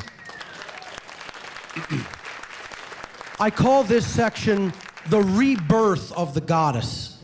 Solutions, the alternative title for this section, it's not only called the rebirth of the goddess, but these are the solutions for healing the gender divide. The first thing we have to understand that when we're talking with people about this, many people have been conditioned to believe these things or to accept these methods of manipulation and mind control their entire lives. So change is very difficult. What we're really up against is religion. If you haven't figured that out yet, folks, I don't know what to tell you, okay? These beliefs are religious beliefs. They comprise a religious belief system in these people's minds. Religious beliefs are constantly programmed into the psychology of a person, particularly into the subconscious mind, never to be questioned. Okay? Just like the belief in authority, just like the belief in money, just like the belief in cultural religions. It's anathema and heresy to question these religiously entrenched beliefs. So, you see this politician asking people who wants change, and everybody has their hand raised like, oh, give me some of that change. And then he says, who wants to change? And then everybody's just like this. Hands down, heads down, like, no, not me. I'm fine the way I am. No problem here. Nothing required on my part to do or to change within myself. I don't want any part of that activity. There are two primary choices in life: to accept conditions as they exist or to accept the responsibility for changing them. And that's what you have to ask yourself, ladies and gentlemen. Which side of that coin are you on? Either you're an agent who is trying to influence change, or you are a person who's just accepted the default conditions as the status quo. Why is change difficult? Why specifically is change so difficult? And I'm going to go to the words of one of the doctors who I told you to research in the epigenetics section of this presentation, Dr. Joe Dispenza. Why is change difficult? Most people spend a great deal of their day unconsciously feeling and thinking from past memories. They do this because they have hardwired those experiences by repeatedly thinking of them and by associating many other experiences with them. Now, what did we say epigenetics was? Epigenetics was changes in the physiology and the psychology due to changes in consciousness. So if you are constantly wiring your brain to think a certain way, there's a very good chance it's going to continue to think that way, because that's its comfort zone. And you're chemically rewiring it to continue along that patterns and those pathways. It makes sense that if most people maintain the same environment for long periods of their lives where nothing new is happening or there is no change, the repeated stimuli will therefore produce the reactivation of associative neural networks, which will become more developed, strengthened, and refined. As a consequence of that lack of novelty in their environments and experiences, they have become hardwired to their own worlds. No wonder change is so difficult. Ladies and gentlemen, you got to look into the work of Dr. Joe Dispenza. It's amazing. Initiation, the beginning of the spiritual journey. Okay? So change, yes, we recognize fully change is difficult, but you have to start. Just saying, oh, it's too difficult, so I'm not going to start, you're never going to go anywhere. You have to begin the spiritual journey somewhere. That's what the word initiation means. It means to begin, to start. The dark occultists that I work with, the Satanists in the grottos that I was a member of for brief periods of time, they had a phrase that they called the human herd. They called us the unbegun. It's the most esoteric term I've ever heard applied to the bulk of the human, the masses of humanity. The unbegun. Because they said they don't even understand what initiation is. They don't even understand beginning a journey in consciousness at all.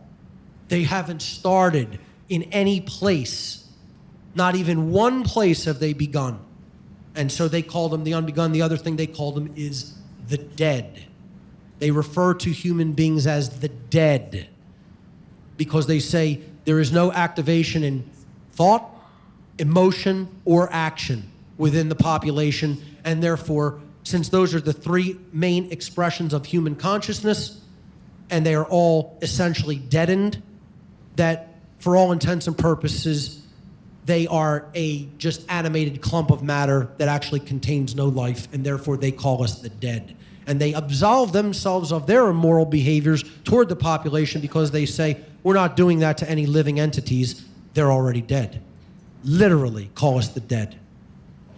It is no measure of health to be well adjusted to a profoundly sick society.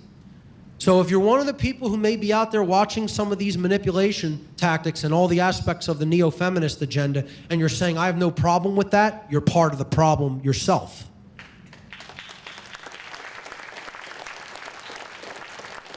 You should be horrified by the manipulation tactics and statistics and agendas that I talked about in the problems section of this presentation.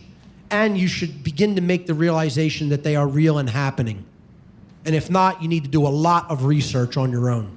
And you need to do a lot more social interaction on your own among people who are not in your normal social circles, so you get a more rounded and eclectic view of what's really going on. That's a big problem for most people. They tend to hang out in their own little circles around people who are just like them, and they think everybody's like this. Nonsense. Come with me and let's hang in Philadelphia one day. I'll take you to some places where you'll see some of the lowest consciousness you ever imagined. You know? And those aren't even the worst places. So you have to recognize that the problem is real and it's as bad as it is. I'm telling you, it's probably worse than what I've explained.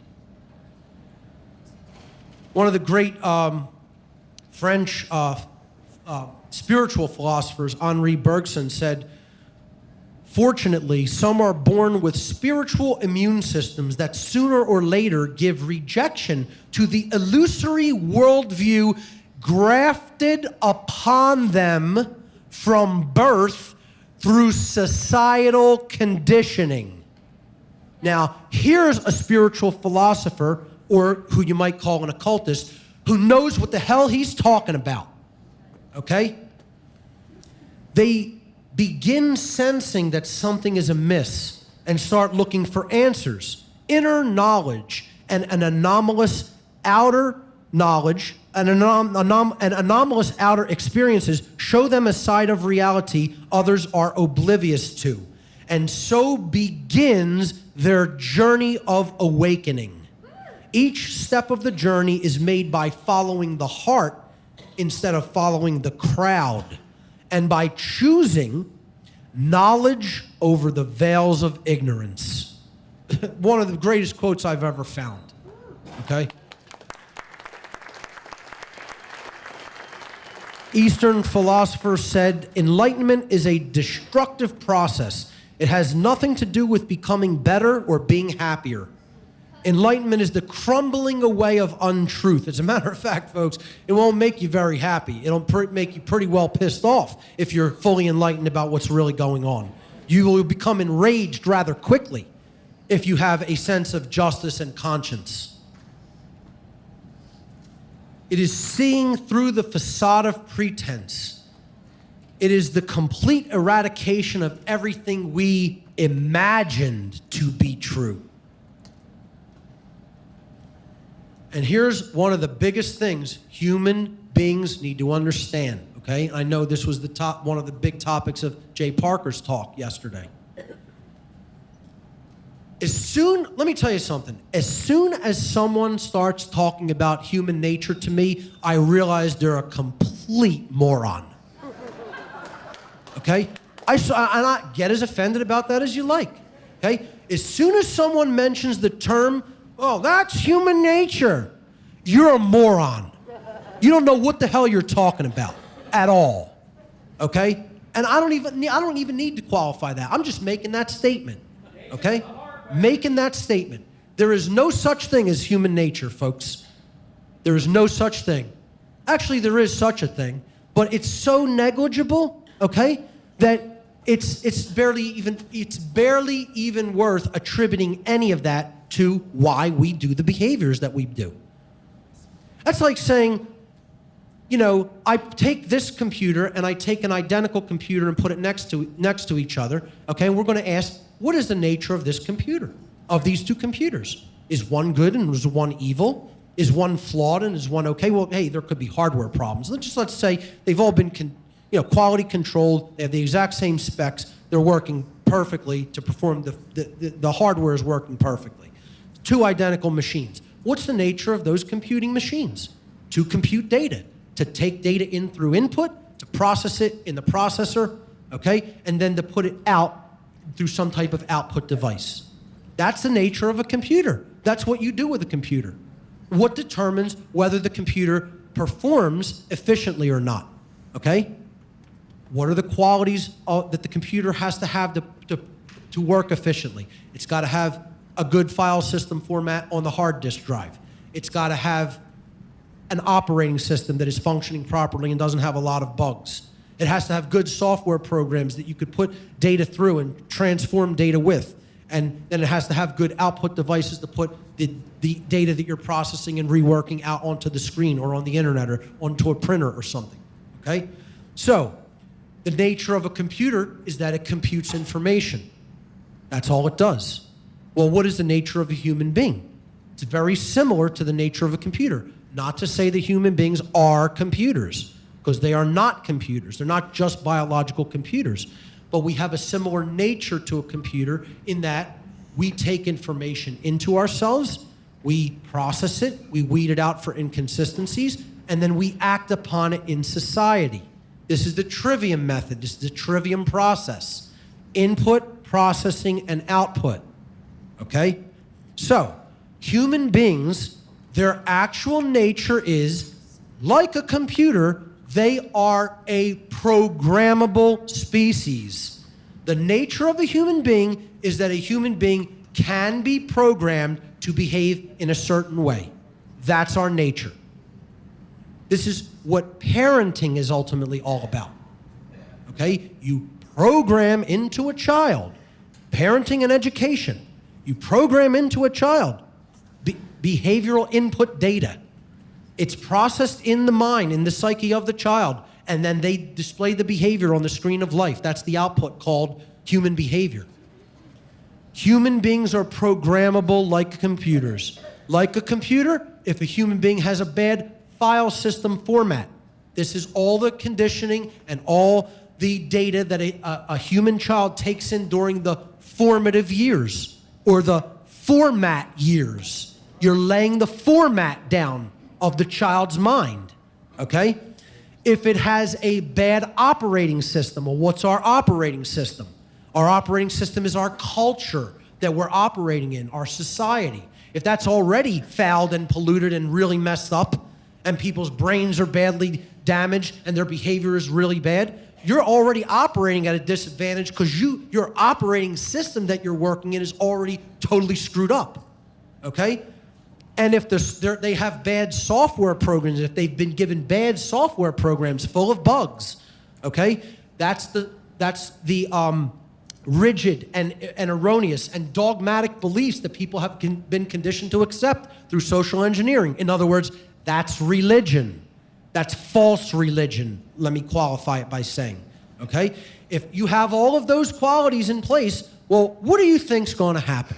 You think the person's going to be a well-adjusted person? You think they're going to really have a lot of knowledge? They're going to be a person who really behaves properly toward other people, who wants to uplift consciousness, who wants to uplift themselves and others? Good luck. Good luck with that. You ain't ever going to get that in those conditions. Never. Can't happen. Not only won't it happen, not possible to happen. Okay? You have all of those things. The file format, which is the formative programming of the child, the operating system, and the software programs, meaning horrible belief system in place, you're going to get bad output on the screen or on the internet or on the printer. And those output devices are called human life. Don't expect any good output on those devices, on that device called life. You're not going to get it. You're going to get junk output, garbage. So if, and once that's bad for multiple people, it collects, it grows in the aggregate sense. And then you have deteriorating conditions in the aggregate scale, the mass scale of humanity. Like a computer, the behavior of a human being will largely depend upon its programming or parenting, okay, or raising of the child.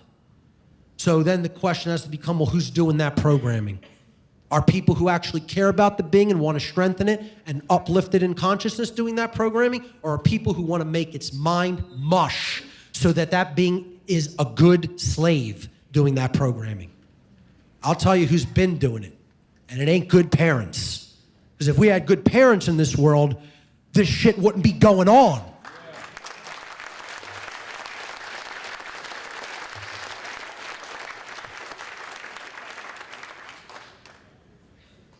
The quality of the behavior that a human being outputs onto the screen of life is going to be largely dependent upon the programming that that being receives. And that programming means the quality of the information that that being is receiving, which enables it to process and create effectively, to understand its environment and to create its environment in a way that is bettering and uplifting for itself and everyone around it, okay? Now, that means all of the information coming in.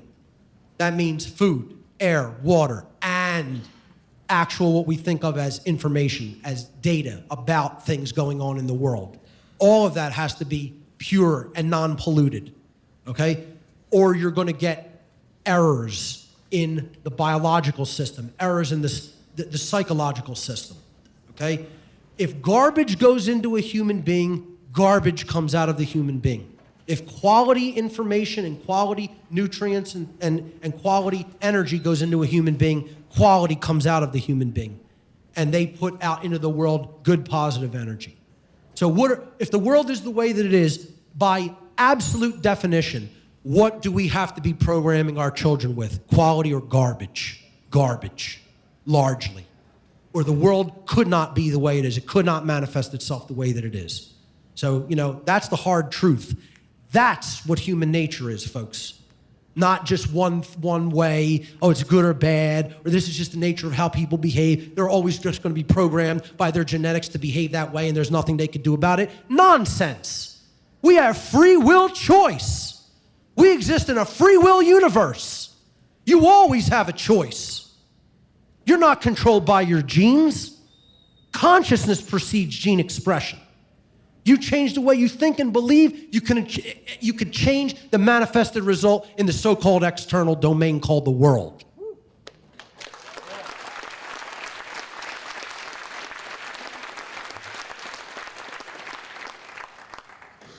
My next solution, the first thing is you have to understand what human nature really is and get this absolute bullshit notion of Darwinian scientism, so-called survival of the fittest nonsense form of evolution out of your mind when it comes to what human nature is or why people behave the way that they do. And if you believe that shit, you're under total mind control, folks. I don't know how else more plainly I could put it. It's nonsense. It's a so-called theory that didn't even hold up to its own expectations through evidence in the fossil record, okay? And people need to stop accepting it as law because it has nothing to do with law. Human beings don't just behave a certain way by nature. They learn their behaviors. This whole argument of nature versus nurture is a crock of shit and has to be put to rest. It's almost all nurture. It's almost all what we're being taught or not taught by the generations that came before us and our own parents and our teachers, so-called teachers and so-called leaders that are supposed to care about us in society and don't give a damn. They're programming us with garbage, and we're expecting quality output in life. Doesn't work that way. Never going to work that way. The next solution, understand who directs this agenda. And believe me, it is being directed by these groups and individuals. You don't have to believe me. Dig your own, hey, it's your own funeral. You know what I'm saying? And people listening out there who are not in the room, I know the people in the room have a much more open-minded attitude about this. People out there listening, refuse to understand and look into these agendas put forward by all these groups I'm going to talk about. It's your funeral. Because believe me, they're working on it. And they're getting it done already. The first group you got to look into is the Tavistock Institute of Human Relations. If you don't understand Tavistock, who's involved in it, what it does, what it puts out there, you're missing an entire part of the entire mind control agenda of the world. Because these are where the social engineers gather and formulate their plans. okay? The book by John Coleman is indispensable reading. Anybody who has not read this book, it's unacceptable. You need to read the book, The Tavistock Institute of Human Relations, to understand this mind control think tank. Another group you got to look into, Coleman has also wrote a book on this group. It's called the Club of Rome. Directly connected with the Vatican, absolutely responsible for the implementation of the population control or eugenics agenda on this planet. Okay? And I'm telling you, it's interconnected with the religious agenda for population control. Because, trust me, these ostensible front religious groups, the big three religions especially, Christianity, Judaism, and Islam, okay, are directly infiltrated and are being run by the dark occult groups. As a matter of fact, these religions were created by dark occultists, okay? You gotta look up the Club of Rome. When I was involved in Satanism, this is the organization that was continuously just dropped. The name was dropped over and over again of some of the people who were higher up than me in the hierarchy saying, we think, from just understanding a little bit about your qualities and your personality, we might want to try to get you involved with. Now, of course, I never went into that involvement, but that's what was suggested because they felt I had the mindset for being involved in a eugenics agenda.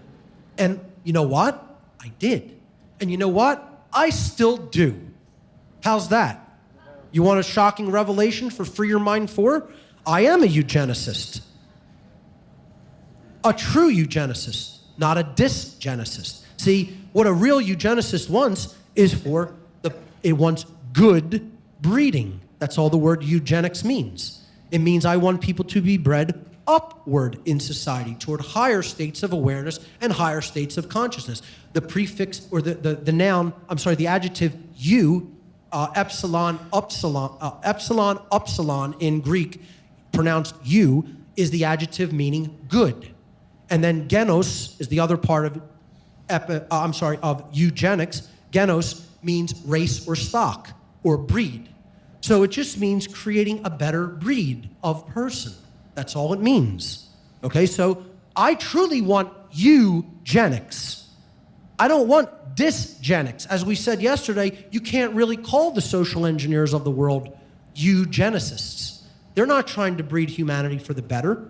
They're trying to downbreed us so that we cull ourselves and help them cull us. That's dysgenics. That has nothing to do with good breeding. That's bad breeding. So, they thought that I would be suited to help them in their work of dysgenics when I was involved in Satanism because they saw a certain characteristic skill set within me that they wanted to exploit, okay? And see, that's the thing. I did understand what so-called eugenics, what it really is dysgenics. I understood it. They knew I had a grasp of what it really was and how it worked. That's why they wanted to bring me involved in that agenda, okay? It's part of like understanding a psychopath. You can't really deeply understand the level of evil that's going on in the world unless you can put your mind into that mindset. This is part of the problem, folks. People can't envision evil. They can't envision a psychopathic mind state. That's a bad thing not to be able to do that. People will think, oh, why would I want to try to imagine that or put myself in that position? If you can't visualize that level of evil, you can't understand how it's operating. You can't visualize how someone would want to control a whole population. It's hard for you to even grasp that this is being done because you can't even conceive of the mindset of the people who are doing it. It's almost too fantastical for the mind to accept. And people would think, oh, that's a great thing. That means I'm not ever in these bad, horrible mindsets thinking like this. No, it's not. It's not a good thing. It's a very bad thing that people can't think like that. You have to have the ability to shift your mind into that almost psychopathic mindset. It's something I call having the psychopath. If you don't have that aspect to your personality, you can't understand the level of evil that we're up against, let alone fight it. Not possible without having that dark and shadow side to yourself. Not possible. Other groups, intelligence agencies, abound in this agenda, particularly the United States Central Intelligence. The Council on Foreign Relations, a think tank that directs political operations in conjunction with the eugenics agenda. The United Nations, another worldwide political organization that is directly involved with eugenics operations and supports things like population control. The Rockefeller Foundation, responsible for a lot of the pharmaceutical aspects of the eugenics agenda. The Bilderberg Group, again, setting international policy amongst many different countries regarding this agenda, this very small cabal of international financial leaders, political leaders, leaders in science, everything. The Fabian Socialists, what that shield represents, their logo is a wolf in sheep's clothing. Fabian socialism is also known as incremental socialism. It is the form of politics that we have operating here in the United States right now, Fabian socialism. It means that you're going to march through the institutions to get done what you want to get done politically. You're not going to try to conquer a nation militarily and wage a military revolution. You're going to do it through a cultural revolution, as we will talk about. That means you're doing the totalitarian tiptoe toward full communism. And that's what the Fabian Society is actively involved in progressing through cultural Marxist promulgation in the United States. Oh, and again, as we're going to see, this is a direct communist plan. This is a communist agenda, folks, to weaken the entire fabric, the main essence that strengthens the fabric of a culture, which is the familial bond between man and woman. That is one of the main overarching methods of attack that communists have used in every country they've ever taken over. And they are well entrenched in the United States, and they're getting it done. They are a cohesive unit operating through mainly the public school system. Organized religion. Every so-called cultural religion out there ultimately behind the scenes is actively involved in the dysgenics agenda and the population control agenda. This is what these absolutely ridiculously outnoted ideas about human sexuality are all about, okay? They're putting out these ancient views of human sexuality that are all about repression of the natural sexual dynamic and energy between men and women. And that's a deliberate part of the agenda. So you think that all these religions are separate. They're not. They're all working behind the scenes on the same accord. Okay, it's like just like politics. Except we think we have a three-party system here instead of a two-party system. All right? It's all the same people behind the scenes. It's directed by the dark occult agenda, the eugenics agenda, and these are just fronts for those groups. You have to understand that. So many people are attached to their religion, and they think their religion is right and all the other religions are wrong. They're all invented to divide humanity. They're all invented to give people a rigid belief system so that they don't understand what's really being done. They all have a seed of truth within them where most people wouldn't buy into them. So at the core, yeah, there's a seed of truth. But all the other trappings and laws and rituals and all that other stuff is just there to throw you off the path of truth.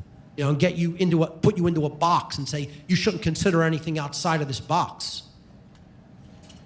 Here's the real religionists that lie behind the so-called cultural religions. It's all invented by the same people, folks, and it has been run by these people for tens of thousands of years. Okay? This is the main bulk of my work and what I talk about, the dark occult. The priest class that's really running the show. You don't know any of their names, and neither do I. Okay? It doesn't matter what their names are. They come and go. They jump in and out. One leaves this plane, another one comes right in to take its place. That's how it works. And let me tell you something. It ain't all men. It ain't all white people. It ain't all Jews. It ain't all Freemasons. It's an eclectic, worldwide variety of human beings in every walk of life, and I'm telling you, there's probably some sitting in the room. Just a real quick anecdote.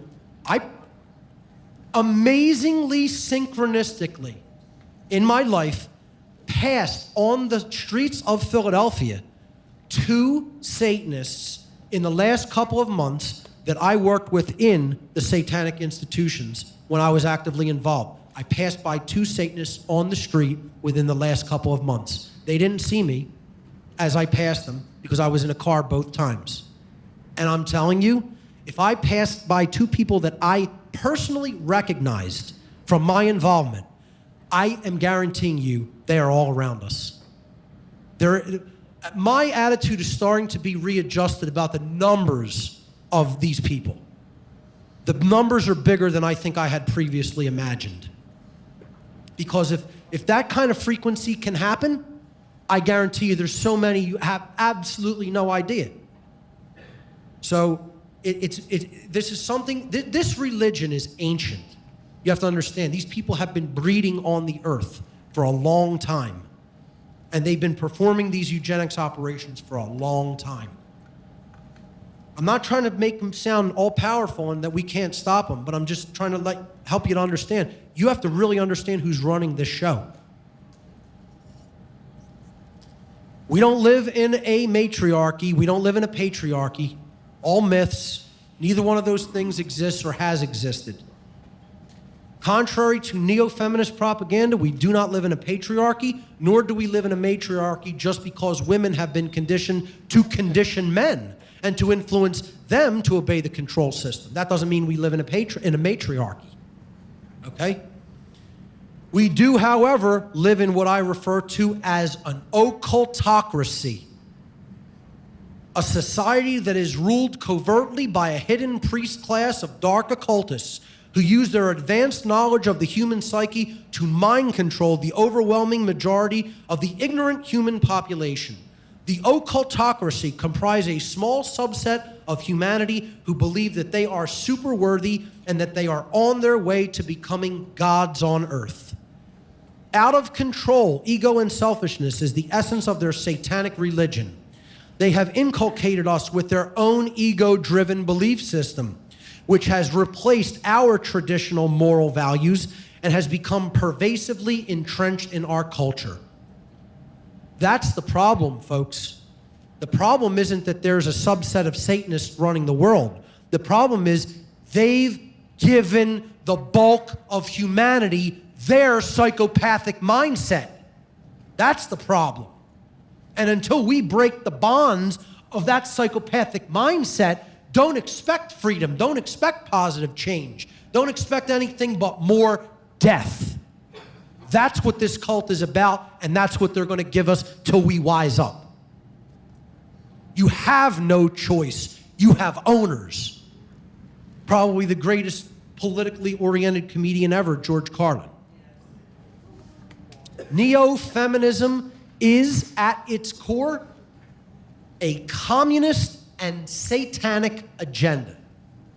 First, and not necessarily foremost, but first I'm going to talk about how it's a communist agenda. Socialists and outright communists have long ago taken over the school system in America, the public school system and the university school system. Communism infiltrates the educational system throughout our country and has slowly, over the last few generations, culturally taken over the minds of the young.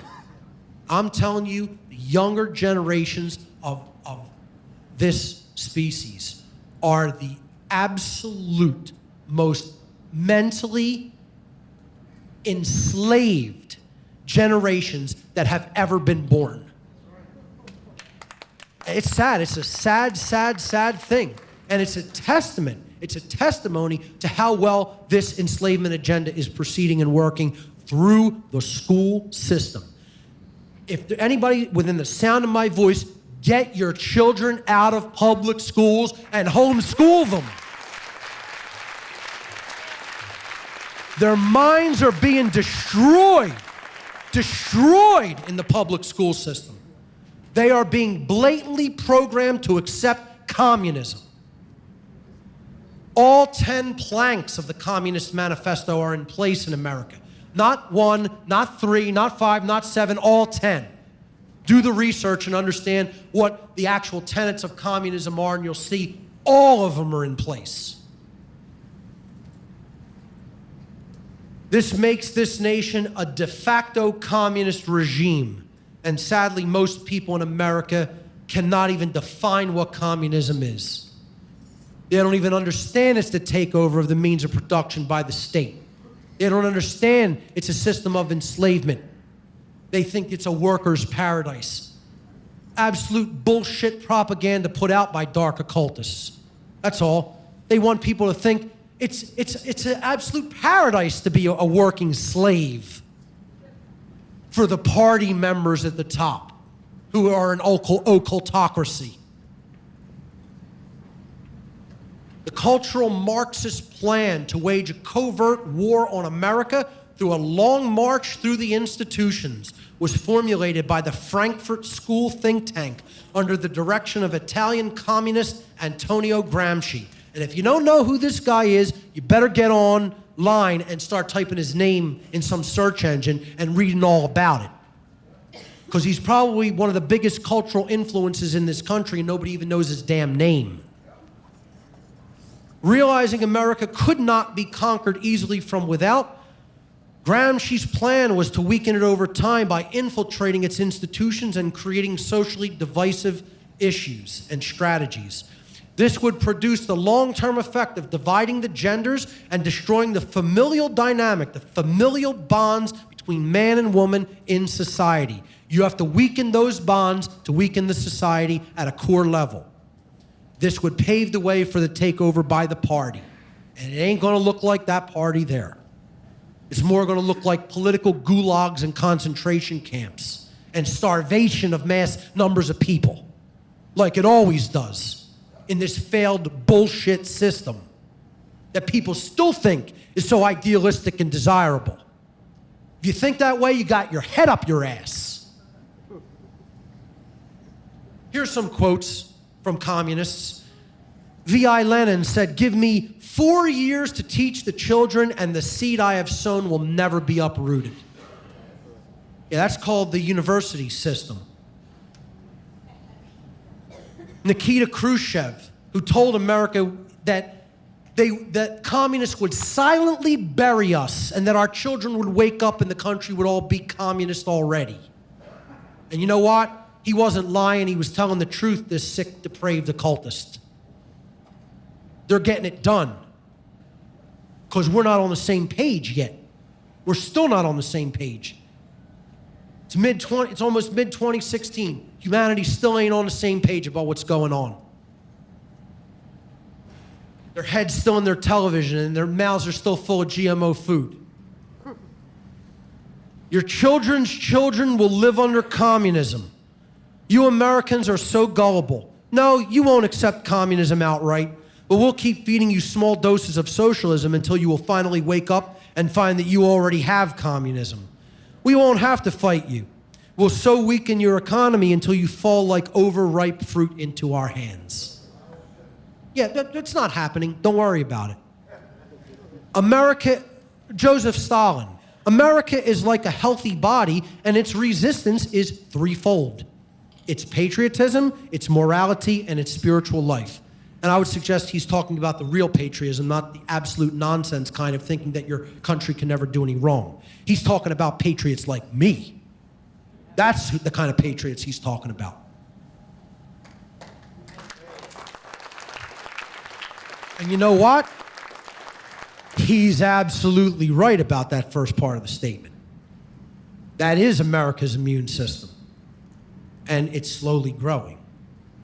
If we can undermine these three areas of true patriotism, morality, and spiritual life, America will collapse from within. Don't worry about it. It's not part of the plan. It's not happening. When we get ready to take the United States, we will not take it under the level of communism. We will not take it under the label of socialism.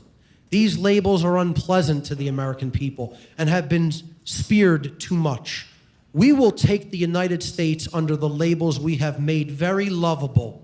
We will take it under liberalism, progressivism, under democracy, but take it we will. Alexander Trachtenberg at the National Convention of Communist Parties, 1944. They've been busy. But, you know, don't worry about it because there's no communist plan to take over America. It's not happening. Neo-feminism is at its core a satanic agenda, which we've already somewhat talked about. But I want to even offer total proof of this. And they're very blatant. Believe me, one thing I'll tell you about Satanists when they talk amongst themselves or to people who they're, you know, directly outreaching to openly, they're very candid about what they are doing. They are so 100%, this is maybe their only possible chink in their armor, is that they have such overabundance of confidence, they may underestimate humanity's fighting spirit. Okay, that's a hope that I have. Okay, but I'm telling you, they talk very candidly and openly amongst themselves and are very blatant about what they are doing. As if, yeah, we're doing this, who's going to stop us? Not a damn person. That is how they talk. Okay, and you'll see what I'm talking about here in this quote I'm about to read. Eugenics is one of the four main tenets of the satanic ideology, along with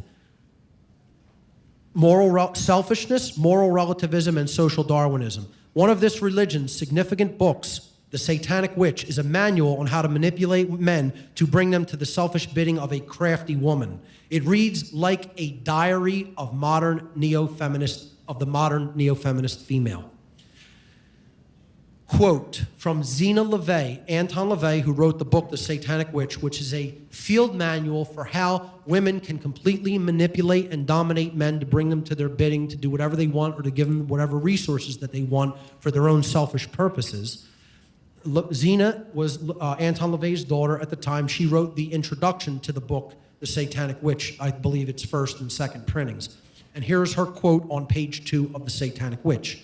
The Satanic Witch, among many other things, is a guide to selective breeding, a manual for eugenics. Right on the second page of the introduction to the book, very candidly and openly admitting this is what it is, this is what we are doing. Because they know most people are never going to read this thing, okay? Because you're going to see, oh, that's all about Satanism, and I don't want to fill my mind with that.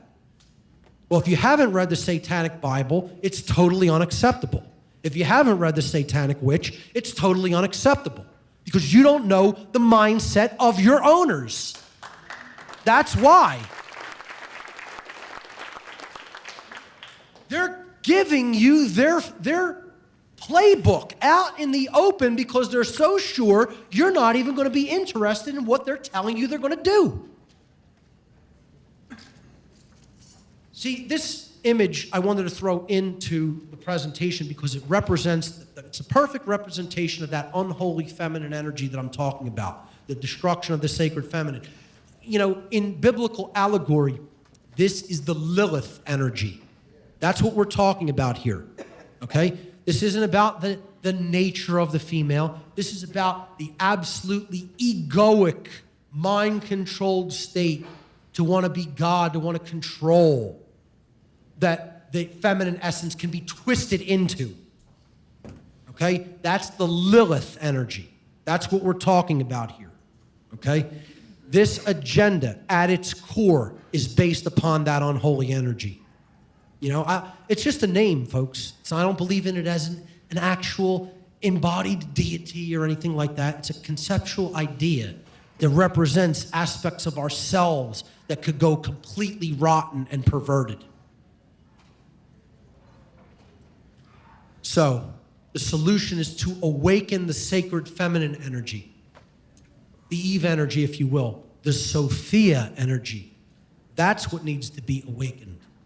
Wisdom, true wisdom, care for truth, okay? The heart-based intelligence, a desire for justice and morality and natural law, and true equality under rights, which is what the ancient goddesses symbolically and allegorically represented in every ancient mystical tradition and every ancient wisdom tradition.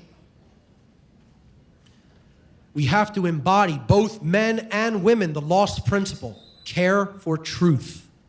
The lost principle is the dynamic of care. What we care about on a day-to-day basis acts as the driving force of our thoughts and actions. Therefore, care can be seen as the ultimate generator of the quality of our experience. This principle has often been referred to as the generative principle, the sacred feminine creative principle. The word generative comes from the Latin verb generare, which means to make or to create. It is the motherly, womb-like energy, the nurturing, creative energy that we all have within us, both male and female. This is not about gender. This is the principle of mental gender or spiritual gender.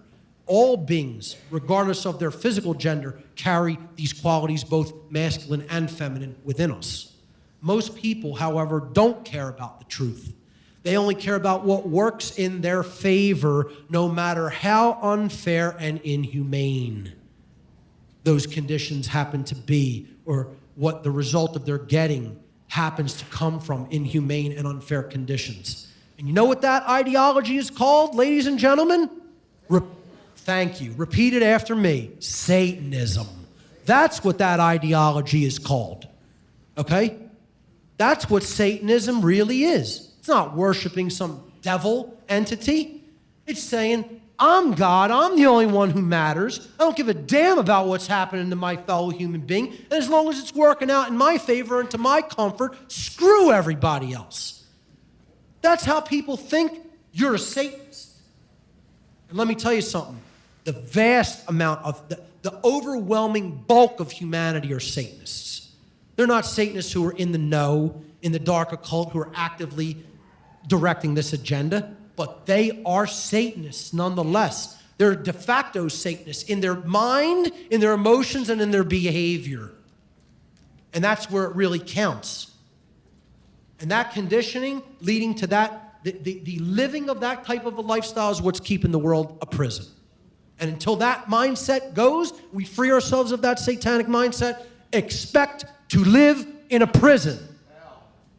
Hell, exactly. That's correct. What we care enough to put our will behind is ultimately what will get created in our world, what we will manifest in our world. The world is the way that it is because most people do not care enough, even if they say they want change and they say they want things to be different, to change it through their actions. And people hate when I say this because they're like, well, what you're saying is more people really ultimately want it that way. Yeah, it doesn't matter what you say you want. It matters what you do ultimately. See, that's the whole thing. There's one choice or another. You accept it to stay the way it is, or you actually take action to change it. And if you're not actively involved in that process, again, you're part of the problem and you're helping things stay the way it is, whether you say you want it to change or not. That's what the principle of care is about. You have to care enough to get up and do something about it. And that means speaking to other people. That means it doesn't matter how uncomfortable or how uncomfortable the situation may get or how crazy you may be perceived by other people. Doesn't make a damn bit of difference. You got to speak it anyway. See, and part of that process, part of this healing process, because all of this is ultimately about the lack of true self-esteem. That's where all of this desire to control comes from. It comes from people who are ultimately inwardly self-loathing. So all fear, all this fear, that's where it's produced from. Okay, thank you. It's a self-loathing mentality. Somebody who truly loves themselves doesn't want to try to control other people, folks. It's real simple. You truly love yourself at a deep, fundamental, core spiritual level, you're not trying to control the behavior of anybody else. I'm not interested in being anybody's leader or master or ruler, you know? Now, I'm uncomfortable even trying to be a teacher of this information because I don't really want to do this. I don't want to do this with my time. I'm going to continue to do it because I know I have the moral responsibility, knowing what I know, to continue to do it. This isn't how I want to spend my time. You know? I want to go ride my bike. I want to do martial arts. I want to make smoothies and juice. Get my health in even better shape than it is. You know? I want to play music. That's what I really want to be doing with my time. You know? I want to go see other bands play. I enjoy creating. I want to get better at art. You know, and creative endeavors. This isn't what I want to do. You think this is what I want to do, you got to be on really, really, really bad drugs. Keep them away from me if that's what you think. The word respect is derived from the Latin prefix re, meaning again, and the Latin verb spectare, meaning to look at. True respect means that you have to do the internal shadow work and take another look at yourself, your own attitudes, your own emotions, your own behaviors. And that's one of the hardest things for any human being to do. To ask the question, who am I? And do I truly like myself? You know? You want to talk about the real hard work. That's harder. That you got to do that first before you get involved in the great work. You know? That's the hardest work there is to do. That's the long, treacherous, dark night of the soul.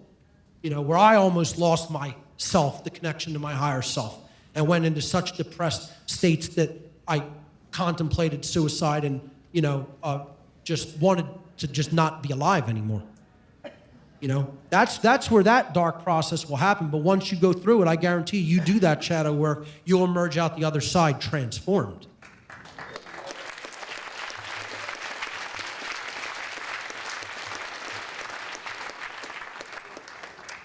Another solution is the non-support of order followers and dominators by women. Women need to step into their empowering roles as influencers of human morality, which they very much could be again. One of the most significant ways they can do this is to draw a line in the sand by refusing to support in any way men who are employed as order followers.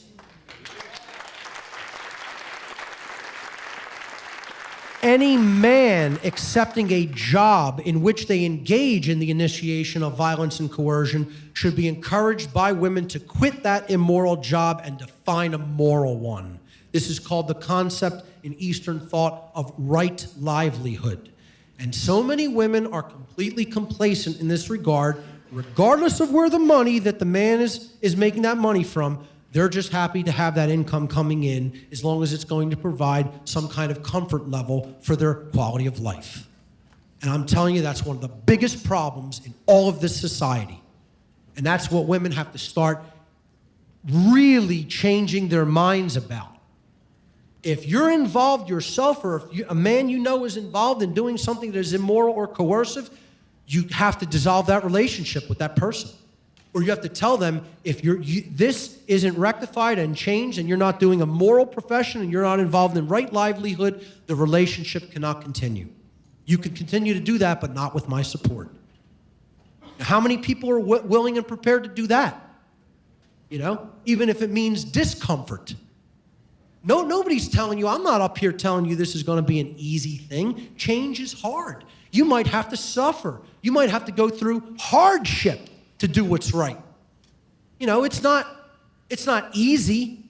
It doesn't mean that it's impossibly complex. It's real simple. Stop doing things that are violent toward other people and stop supporting those things, even if it means you benefit from them.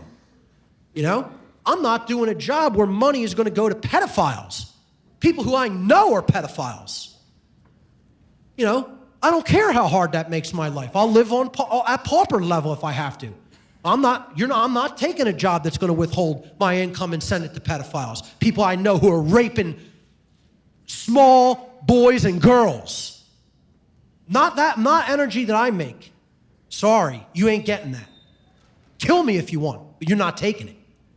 All you'll get is a pound of my flesh, but you're not going to get any energy toward your sick, depraved ways. Until people are so doing that and so ready to think like that and act like that they're willing to die, don't expect it to change. That's what you have to do, is stop supporting the system. Stop paying into the system. Stop supporting anybody who supports the system. This works in reverse, too. Men need to have nothing to do with women who want anything to do with the state. Okay? Those relationships should be dissolved. All right? You have to walk away from people if they insist, I'm going to continue to support immoral ways and behaviors. That's a hard thing to want. I'm not interested in forming true, dynamic, interpersonal, intimate relationships with people who are non-anarchists. Not interested in it. You know? Because that person is not on an equal level when it comes to consciousness. So I'm what, going to support somebody that continues to support violence conducted against me and people I care about? No. I'm not going to tolerate that. You know, I understand if you've woken up and you've already been in a relationship, that could be a hard one. I'm talking about forging new relationships particularly. You know, or, you know, if a woman's married to a soldier or married to a cop. You know, these are people who are boots on the ground creators of the enslavement system. And women have to stop supporting them and walk away from those relationships, and men need to do the same when it comes to women who support the state. People don't want to hear it. They don't want to hear it as a solution, but I'm telling you, it's one of the things that would radically transform this society if people started doing it. I want to step back a slide there, not only to read that quote, but I want to tell you who that woman is. Words of the Buddha, blessed are they who earn their livelihood without harming others. The Buddhist concept of right livelihood. The woman on the right there is Margaret Gage. And she is, I would actually say I dedicate the spirit of this presentation to Margaret Gage, because she embodies exactly what I'm talking about here and what I was talking about last night. She was an inauthentic woman who became an authentic woman in her lifetime. She was the wife of Thomas Gage. Thomas Gage was the English general who conducted the main military warfare campaign against the American revolutionaries in the American Revolutionary War. She was his wife of many years from New Jersey, went over to England, had many children with this general.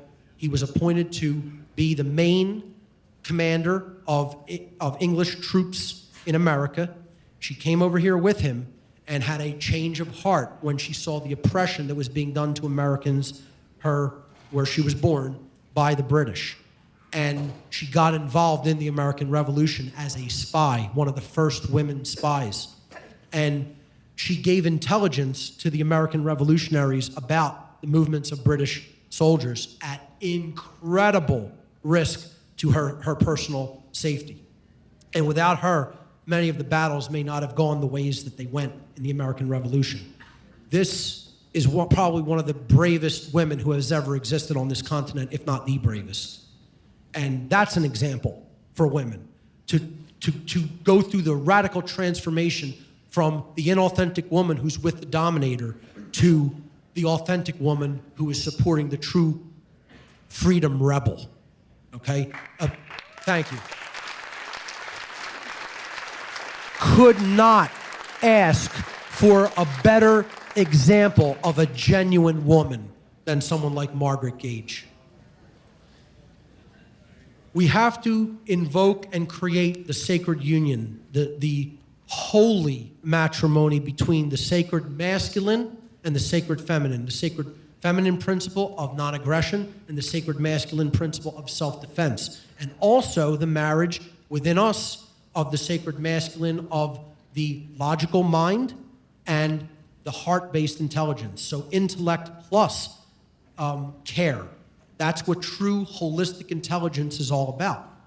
And these dynamics drive each other. Emotional thinking is a feminine trait. It gets you to care about what is right and true. You have to have that heart-based intelligence to really deeply care for truth. But logical and critical thinking is a masculine trait that gets you to figure out things and help to understand the solution regarding what is right and true. The awakened woman, and of course the awakened man, balances both of these modalities in consciousness. One cannot take precedence over the other. You have to balance them and bring them into full accord and unity with each other. That's the sacred union that we need to bring into balance within ourselves. Mastering yourself is true power. Sacred union is love under will, a thalamic concept. What does it mean? It means that if you're going to employ the sacred masculine principle of will, of right action in the world, underneath it must be care. Love has to hold the child, which is right action being birthed into the world. That's what the traditional religious images of Madonna and child have all been about in classical Christian iconography. It's allegorical. You know, if you understand real esoteric Christianity, you know, this is care, supporting in her arms right action and birthing right action into the world. The sacred feminine gives birth to the sacred masculine. It's a beautiful spiritual allegory if it's properly understood. And then the sacred masculine nurtures and uplifts the feminine in society as well through right action and example, which is what the Christ figure, bringing up Mary Magdalene is about, and them having dynamic interchange of energy between themselves in a sacred union. Probably the most important solution anybody can employ is to consciously parent the young. Be a conscious parent of children.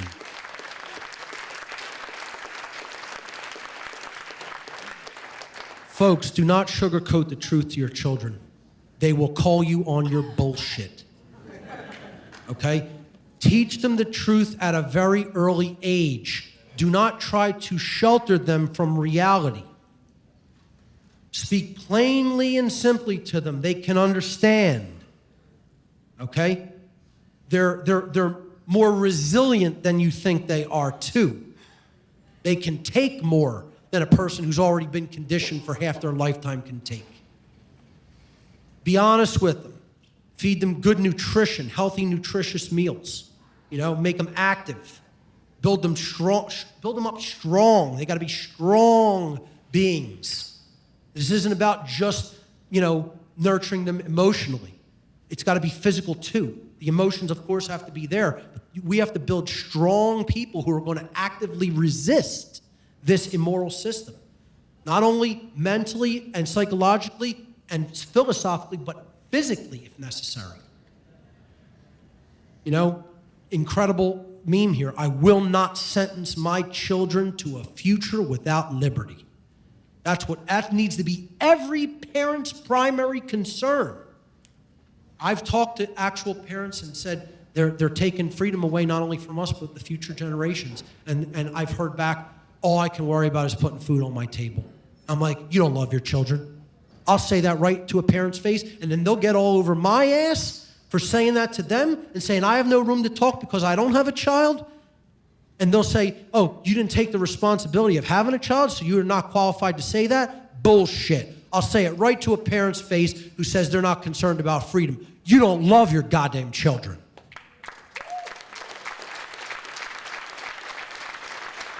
I love them more than you.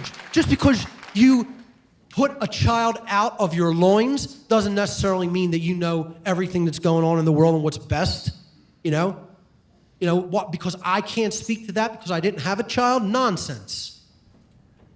So, that we have to get on parents' cases like this because they're failing. They're not doing their job. They're not nurturing or raising their children. And it's because of this diminished familial bond between men and women. It's largely what's driving that bad parenting dynamic.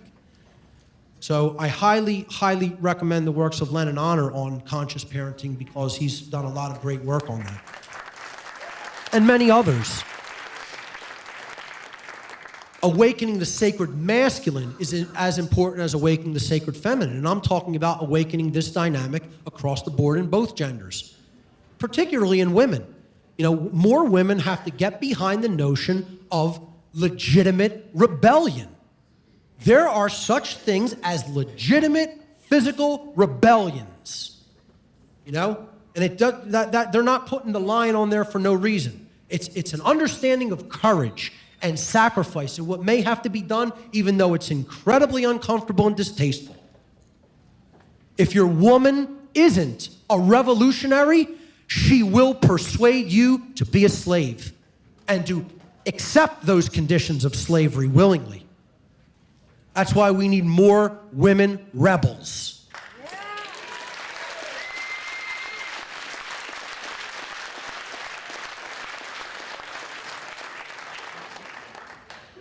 Quote by Annie Oakley, I would like to see every woman know how to handle firearms as naturally as they know how to handle babies. So would I.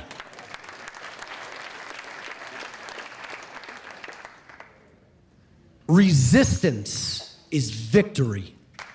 Resistance, ladies and gentlemen, is victory. What we need to ultimately do is to wake up to the manipulation and resist it on all fronts.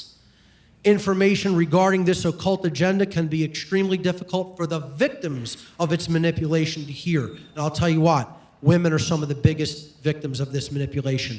The neo-feminists think that women are gaining power by this agenda. You're being enslaved by it, along with the men in society. It can be very difficult for the victims to hear, but when you finally recognize the methods and goals of this epi-eugenics agenda, you will wake up and see the programming, exactly like when Neo wakes up in the Matrix and he can see the code in the Matrix, which is when he gains all the power he needs to fight back. Resistance, because if we fight, we might lose. But if we don't fight, we've already lost.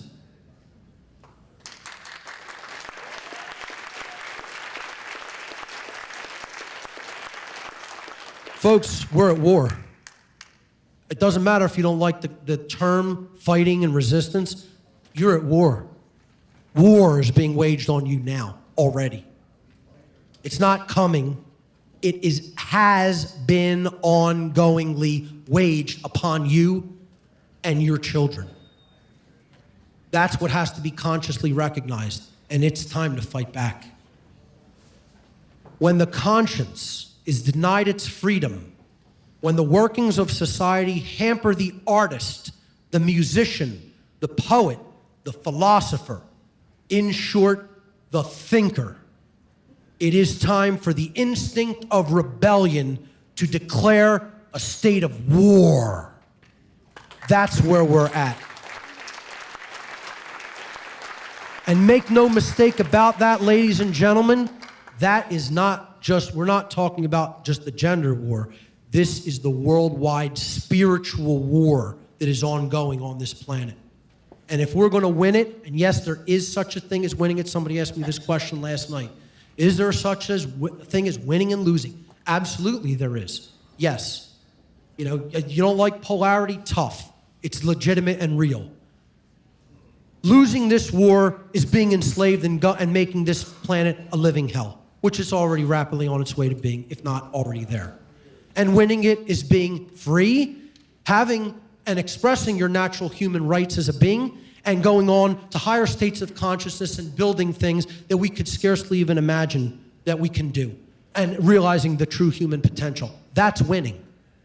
And if that's a choice, the choice between what's going to happen in this war is for us to make. That's the good news about all of this. We change our minds and we change our consciousness, we change our behavior, we can choose for that better result to happen and actually, quote unquote, win. Simultaneously, we choose to stay where we're at in this low state of consciousness and not do the great work. You know, we're going to lose big time and we're going to end up in hell. See, it's all about the lost word, saying no, resistance. This is spiritual immunity to the whole satanic mindset. Neo gained his power when he said no, finally. And that's when he woke up consciously in the Matrix and can see all the code and see what it was really made of. He could see the truth as it really is when he spoke the word no. This is one of my favorite quotes on earth. It was from the comic book Captain America. I'll give a brief anecdote. I know I'm going way over time, but it's worth it. I was in a local pub, and I was wearing the hoodie that I wore right after I finished my speech last night when I went out for a bit after the conference concluded last night. It is a black hoodie with the Gadsden snake on it. And I was sitting outside of this venue, this music venue, and a guy came up to me outside and started trouble with me just because he didn't like the original American iconography of the rebellion and freedom of this country. One American going up to another American and starting a problem when I was sitting there not speaking to any living soul, minding my own business. Okay? What's your snake about? I said, it's the Gadsden flag snake. Don't tread on me. It's one of the first, it was actually the first flag of America. They flew it at the Battle of Bunker Hill. It was created by Christopher Gadsden of South Carolina, one of the militiamen who helped unite the militias in the American Revolution. Oh yeah? I see that with these militia types today, and you guys think you're going to fight against the police and the military? And I was like, well, since you asked, if it has to come to that, I said, I guess that's up to you. Are you in the police and military? I guess that would be up to you guys if you are. You know? And he looked at, I had some other, I guess, he thought I was in the military. He goes, what branch did you serve in? I'm like, I'm in the People's Militia. I didn't serve in any branch of the military, okay? You know, I'm for just freedom. That's it. And he goes, oh, what are you, one of these anarchists? And I said, actually, I am an anarchist. You know, I don't believe in the authority of the state.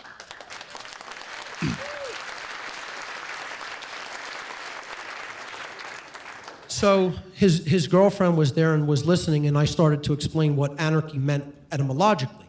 It comes from the Greek an, which means absent or not present, and the word archon in Greek, which means master or ruler. And when I explained that, his girlfriend suddenly turned very had this logical look on her face, like, wow, yeah, that makes a lot of sense, because it means, you know, the absence of ruling anybody, and the absence of ruling means there's no slavery, so you're free. I said, exactly, that's what it means. He got so angry that his girlfriend agreed with me when I explained the etymological meaning of anarchy, that it's like this rage came over his face, and he said to me, if you don't like it here, why don't you move? And I said, well, I'll answer that question. I remained very, very calm. As a matter of fact, a friend of mine was sitting there watching the whole thing, and he knew I asked for no part of this conversation. The guy was clearly intoxicated, actually. And I, you know, repeatedly said, you know, nothing's going to be proven or resolved here. You know, we're sitting outside of a pub talking about political issues. Like, you're not going to convince me of anything different. I'm not going to convince you of anything different. I don't even know why you're bothering with this. And his girlfriend was, you know, saying, yeah, he's right. Like, come on, let's go. But he was clearly visibly intoxicated from being inside drinking for a while, and he wanted to continue to pursue it. So he gave me this, you know, typical thing. If you don't like how we run things here, why don't you move? And I said, I will answer that question. I'm not going anywhere because I'm right. That's why I'm not going to move from America.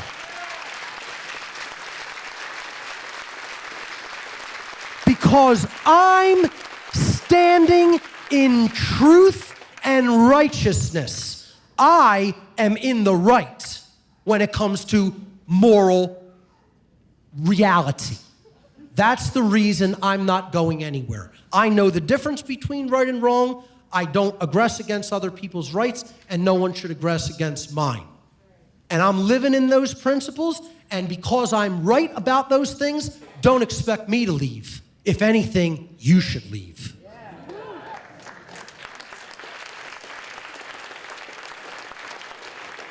You can call that combative speech. I don't care what you call it. I said, you asked me, don't expect me to sit here like some timid little boy and not answer you, okay? And then his girlfriend pulled him away.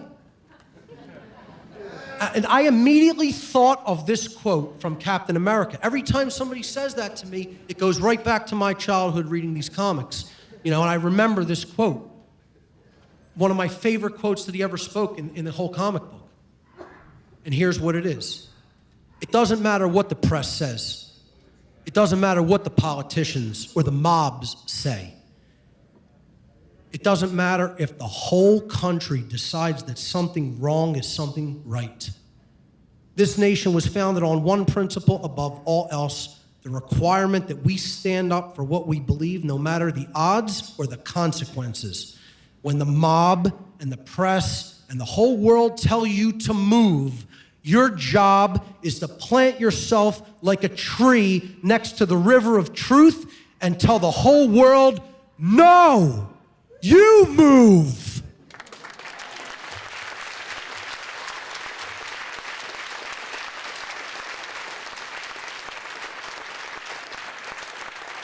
And that is the energy of the lost word, which people have to fall in love with and understand at a deep, deep core soul level.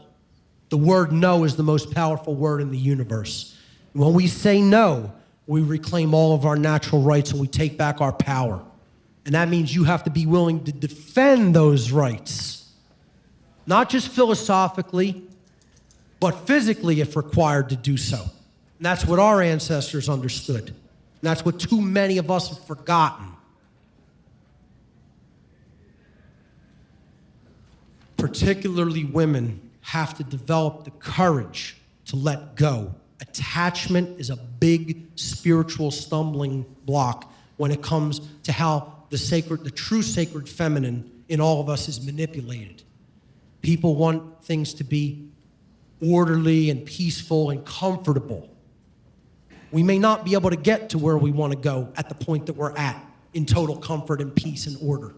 It may require a period of chaos, and we have to be willing to embrace that fearlessly if we're going to get to where we want to go.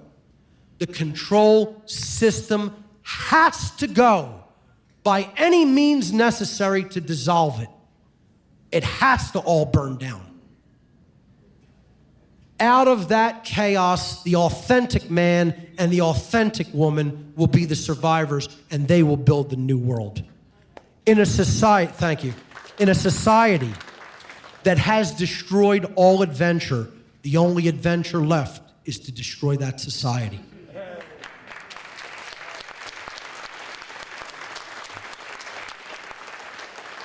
A few people whose information you should look into, and once again, I offer the caveat, just because I list these people to look into their information does not mean I agree with everything that they stand for politically, ideologically, socially, or anything.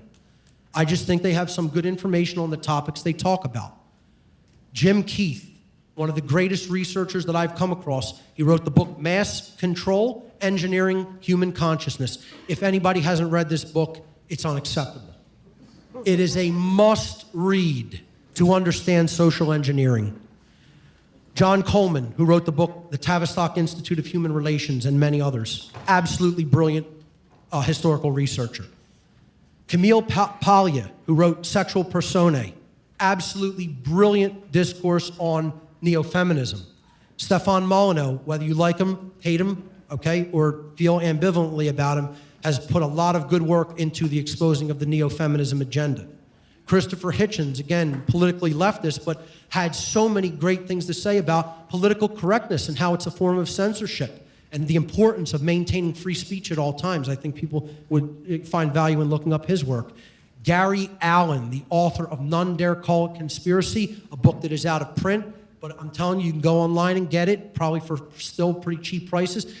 If the people in this room, I need to know, by a show of hands, how many people have read in its entirety, None Dare Call It Conspiracy? Absolutely horrific. I'm horrified. No, I'm serious. I'm not even joking. It's not funny. That's horrifying. People need to read that book. It's that important about what's going on in America right now. This man seems like a prophet in this book for what he told people was coming. And it's all happening because he knew the people who were actively running this agenda, just like I know some of them that were actively running this agenda. I'm telling you, that book is a must-read. Get it and read it through in its entirety. Janice Fiamengo and Christina Hoff Summers, also two pretty good analysts when it comes to breaking down some of the ideologies that are contained in neo-feminism, and very much worth checking out their work. Ultimately, the solution is to do the true great work, which sadly people don't want to accept, is to help drag people kicking and screaming to the truth. Whether you accept that, want to accept it or not, it doesn't matter, until we get involved in doing the great work of helping to be the transformers of other people by encouraging them to look at the truth. Don't expect things to change. The true great work is to help people to abandon the false and dogmatic beliefs which have been holding back the progress of consciousness and impeding the reception of truth and natural law. The true great work is the arduous task of influencing others to realize that in supporting and condoning the legitimacy of authority, that they have actually been supporting and condoning the legitimacy of slavery, and that they were immoral for having done so. That is the ultimate true great work that we need to do. Smaller parts of it include exposing the sub-agendas like the gender war and the neo-feminism agenda and the eugenics agenda. It's all part of the true great work to bring that work to others. I call this the law of one in zombie land. That's what the true great work really is. You know, and there's good old Rick from The Walking Dead, you know, looking at the zombies and saying, "You're telling me that we're all one?" Yeah, that's right. We are, unfortunately, attached to those who are unconscious and unaware. As unpopular as it is to hear for many people, we live in a shared reality, and we will all share the same social fate. Maybe not the same fate at a soul level, but the same social fate, because the same shared manifestation is going to happen for all, whether they're conscious or unconscious. If we want to change the world for the better without experiencing large-scale societal chaos and disaster, our one great work lies in waking the walking dead. Make no mistake about it. The zombies do have to be awoken. Too many people think that this does not need to occur. I'm telling you, we are connected with those. We are not separate from them. We are not separate from the unconscious. You can call them the sheep all you want, the dead, the unbegun, the uninitiated, the profane, the unwashed masses. It doesn't matter what you call them. You better get to work on waking them up, because they're making decisions about what happens with your life. They affect your freedom. Their ignorance affects all of our freedom. That's what the true great work is to make the darkness conscious. And people ain't interested in that work. You know, they're interested in maintaining their comfort level, not rocking the boat, and not getting in arguments with people, and not being hated by your family members and so-called friends. Maybe that's what needs to happen. Maybe tension and division is what needs to happen when it comes to moral issues. This is what the words of Christ mean in the New Testament when he says, I came not to bring peace to the earth, but a sword, the sword of truth.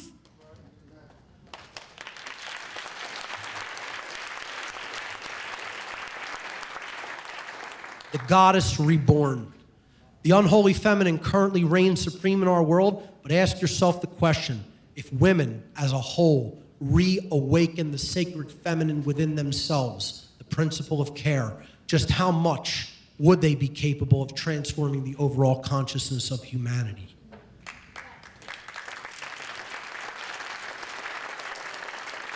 And I would suggest the answer is radically. Totally, revolutionarily. That's how much. Women are the traditional nurturers and caregivers of our entire society. If anything, they hold the fate of humanity in their hands. You are more powerful than you know, and they fear the day you discover it. We have to break out of that shell and let the inner lion loose. Lose all the fear. Lose all the trepidation. What are we waiting for? We're the ones we've been waiting for. We're the answer. We need to put the truth out there for ourselves and others. That takes courage to do. We have to step into that lion energy. When sleeping women wake, mountains move.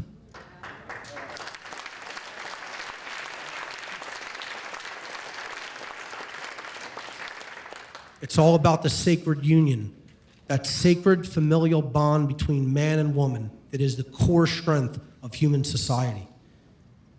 The dark occultists don't want that to manifest, but if we set aside all of these divisive things and we bring that sacred union into manifestation, we can turn this planet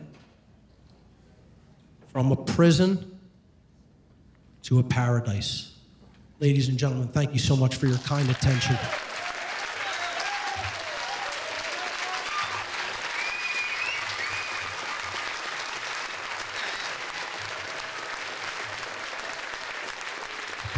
Mark Passio.